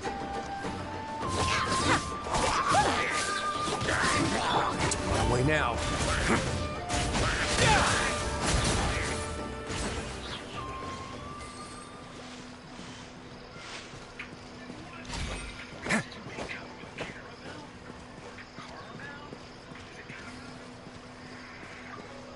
Alright, you wanted me to come all the way up this way for some reason. Ow. Oops. Go back to the teleporter that you teleported to. You passed it. I guarantee you I probably didn't, because I probably already opened it. Okay, and now walk up a little. The path. And climb that path right there. And that, no, right there. See if it works. I think I already opened this one. Okay.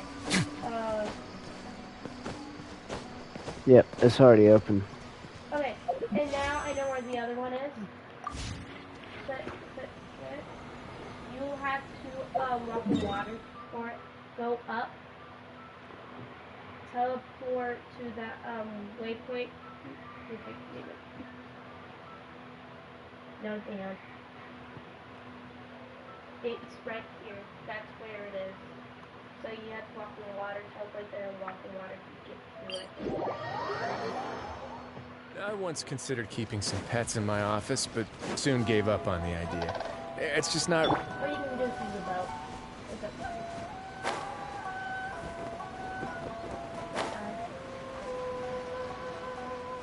Water.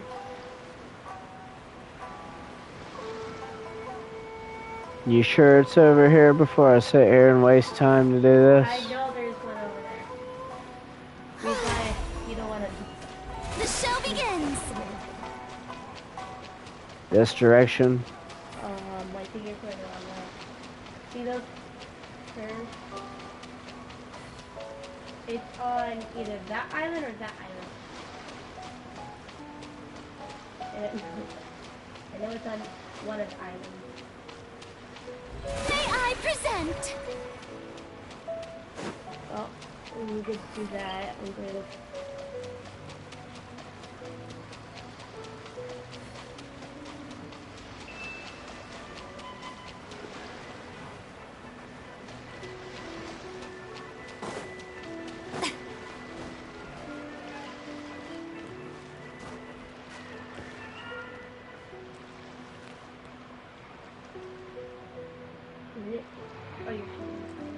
I'm waiting for my stamina to come back up. What a lucky day!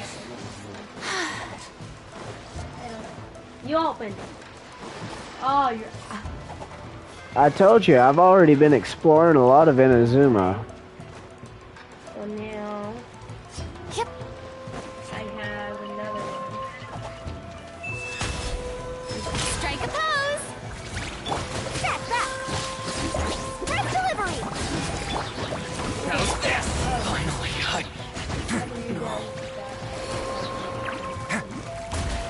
If you want to unlock all of these things, let's take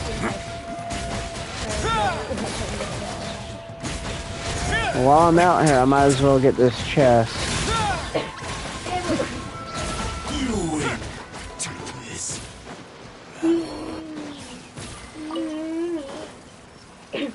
No. what a lucky day! Shower me with praise! Oh, my blade! There's more! Come here, let me touch you with my dandruff. Back here, please! Midnight Phantasmagoria! More! Let's begin.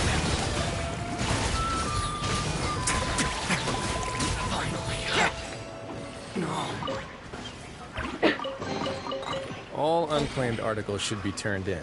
So, neither of us saw anything here, right? Okay, zoom out, go down to the next island. Down. And now to that little waypoint. Where? On the near the thing that you don't have unlocked.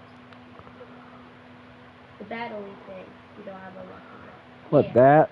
Yeah, teleport to that waypoint next. Well, I'll do that after I heal up, because Farina gonna be dead if I don't heal her up soon. And that stupid sword that I'm using on her right now doesn't let it puts a block on her. And now go to the Okay, this is where you said for me to teleport. now jump off the edge.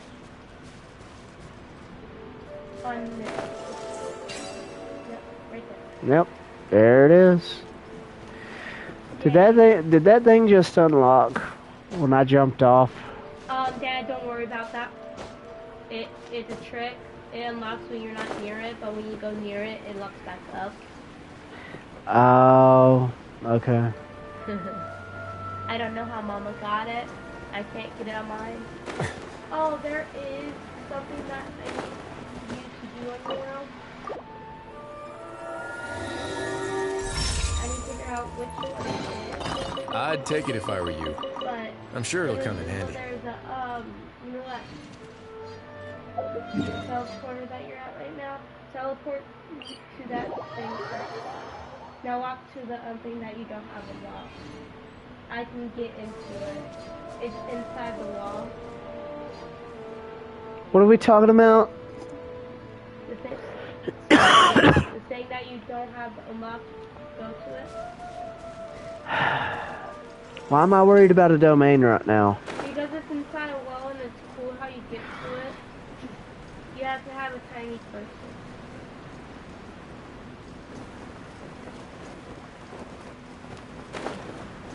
It is for people who don't know how to get into it. Now you have to find a hole in the rock. It's near the wall. I can't remember where the hole is. It's a hole near the rock.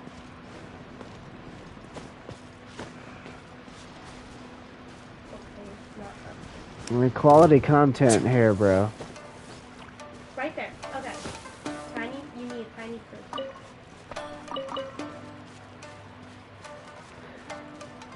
Clee doesn't work.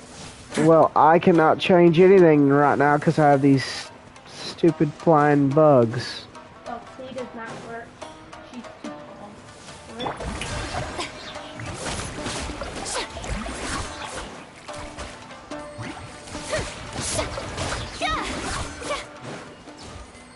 Call me crit. Where is it? Right here, right?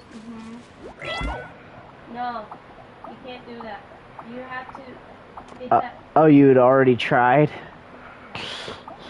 Now, and you need a tiny person. Do not use heat. Does not work.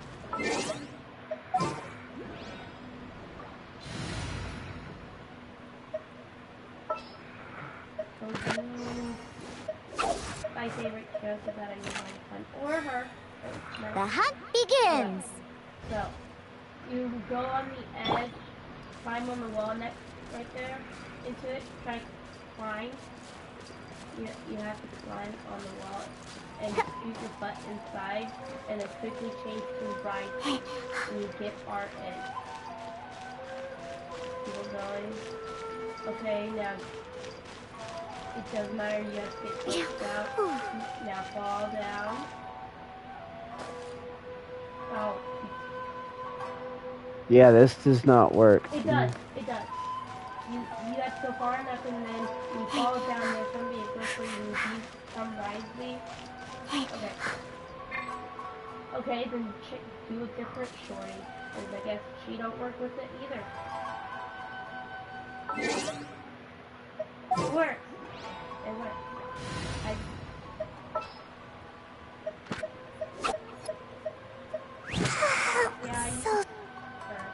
I haven't done anything when I saw you.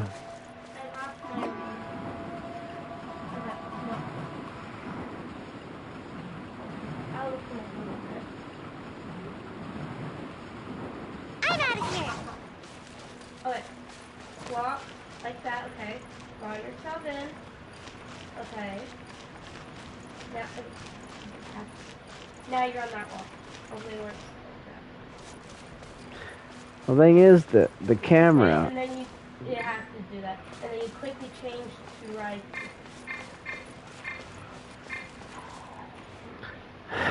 You know, this is not making good content. I am sorry, but I want to... It's a cool hack that I learned. Okay. Jump down. Right, is it working on your world? They could have patched it. They can't. This is part... I just did this yesterday. Okay, yeah, go down. They could have patched it. Jump down. Why is it not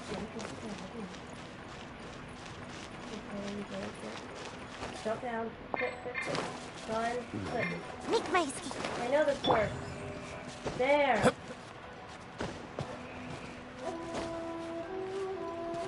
Trying to get through. There we go.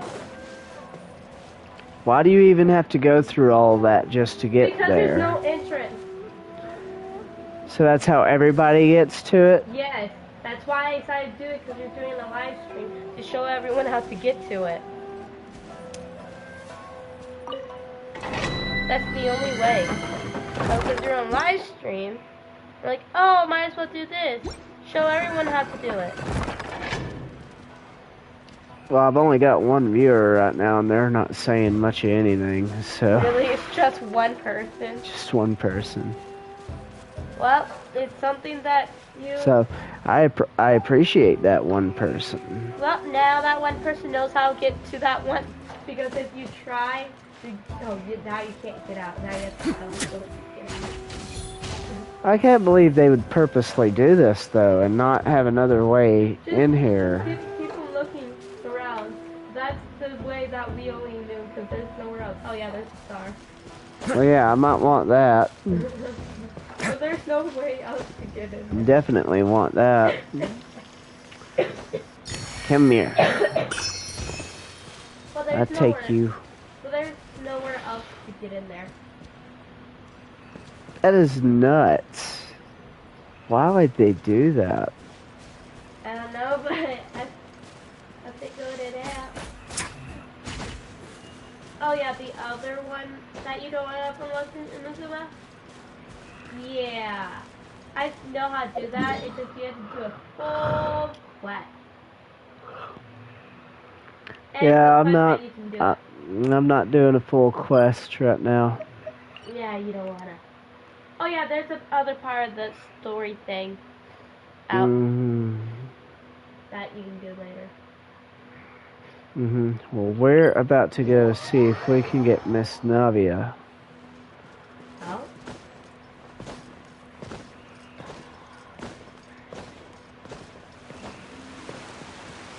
Has it only been one viewer this whole time? It fluctuated to 2 viewers earlier, but you know, stop putting your head in my way, man. Alright. Here we go. Alright, I'm gonna do this just because I think it's gonna be funny. And it'd make an awesome Twitch clip if it actually happens. Show me your cannons!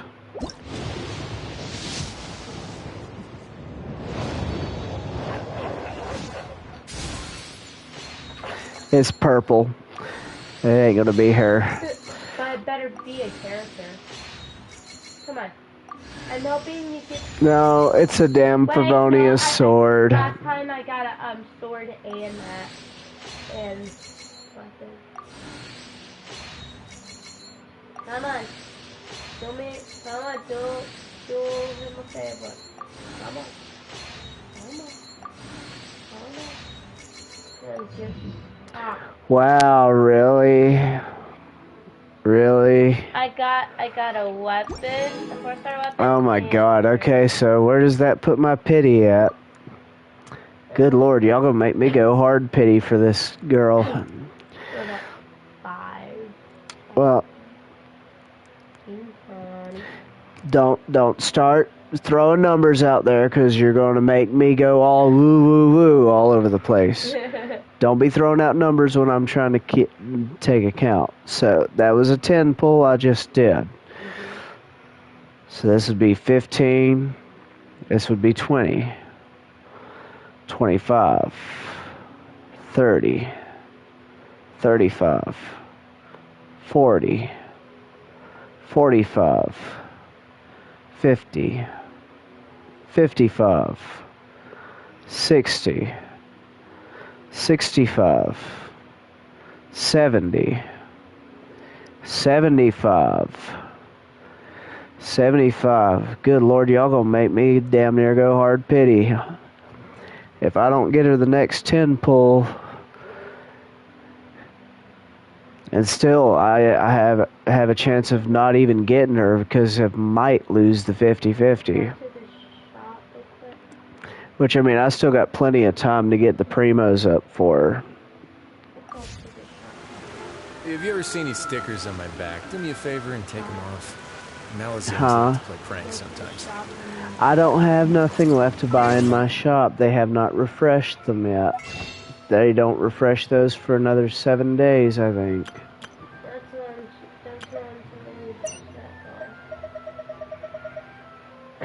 Yeah, 7 more days. I've got 7 more days before I can buy from those again. Hey, you can buy stuff you wish on the blues. Because you have 7 blues. Yeah, but I don't spend primos on the blues. I know. I only spend primos on intertwine. Okay. Well, Do I have friend request? That's the same for. I don't know who that is. Is it you? You one viewer? Is it you? No, probably not, because I think this has been sitting here before I started streaming. You started streaming for 3 hours now.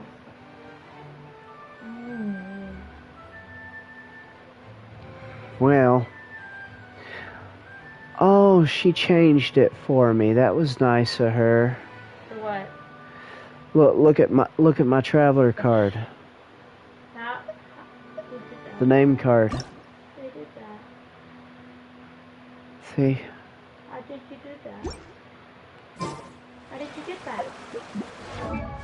Look at Rosalie's friendship level. But did Mama get on your account? Yeah, she did my dailies for me last night because I couldn't get on. Because my boss at work was being a butthole. I have to be careful what I say because I'm on Twitch. But, I sat down to take my lunch, and he basically comes over and asks, well, why are your machines down? So I basically had to cut my lunch short. So I texted your mom and asked if she would get on and do my dailies for me since I couldn't take my lunch like I wanted to. They can't hear me, correct? So, Correct, they can't hear me through the mic? I don't know if they can hear you through the mic or not, but I know I'm unmuted. That's why I said I have to be very careful with what I say because I am a PG streamer, so I cannot be saying bad words.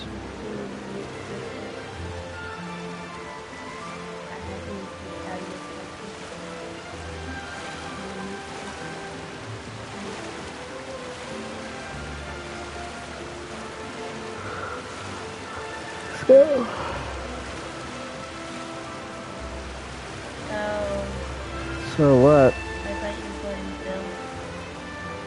What do you mean, build what? I once considered keeping some pets in my office, but soon gave up on the idea. It's just Right not now right there's to a- keep small yeah. animals where they won't be able to see the sun. I'm about to call it here in a moment.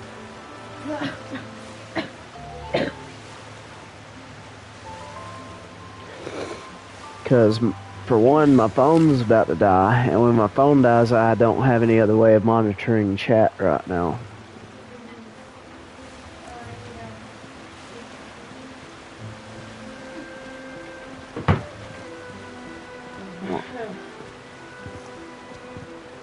Well, alright. Yeah, I think I'm gonna call it for now. Didn't get Navia yet, but I'm gonna keep on working on it, and I'll continue to do the this event through stream.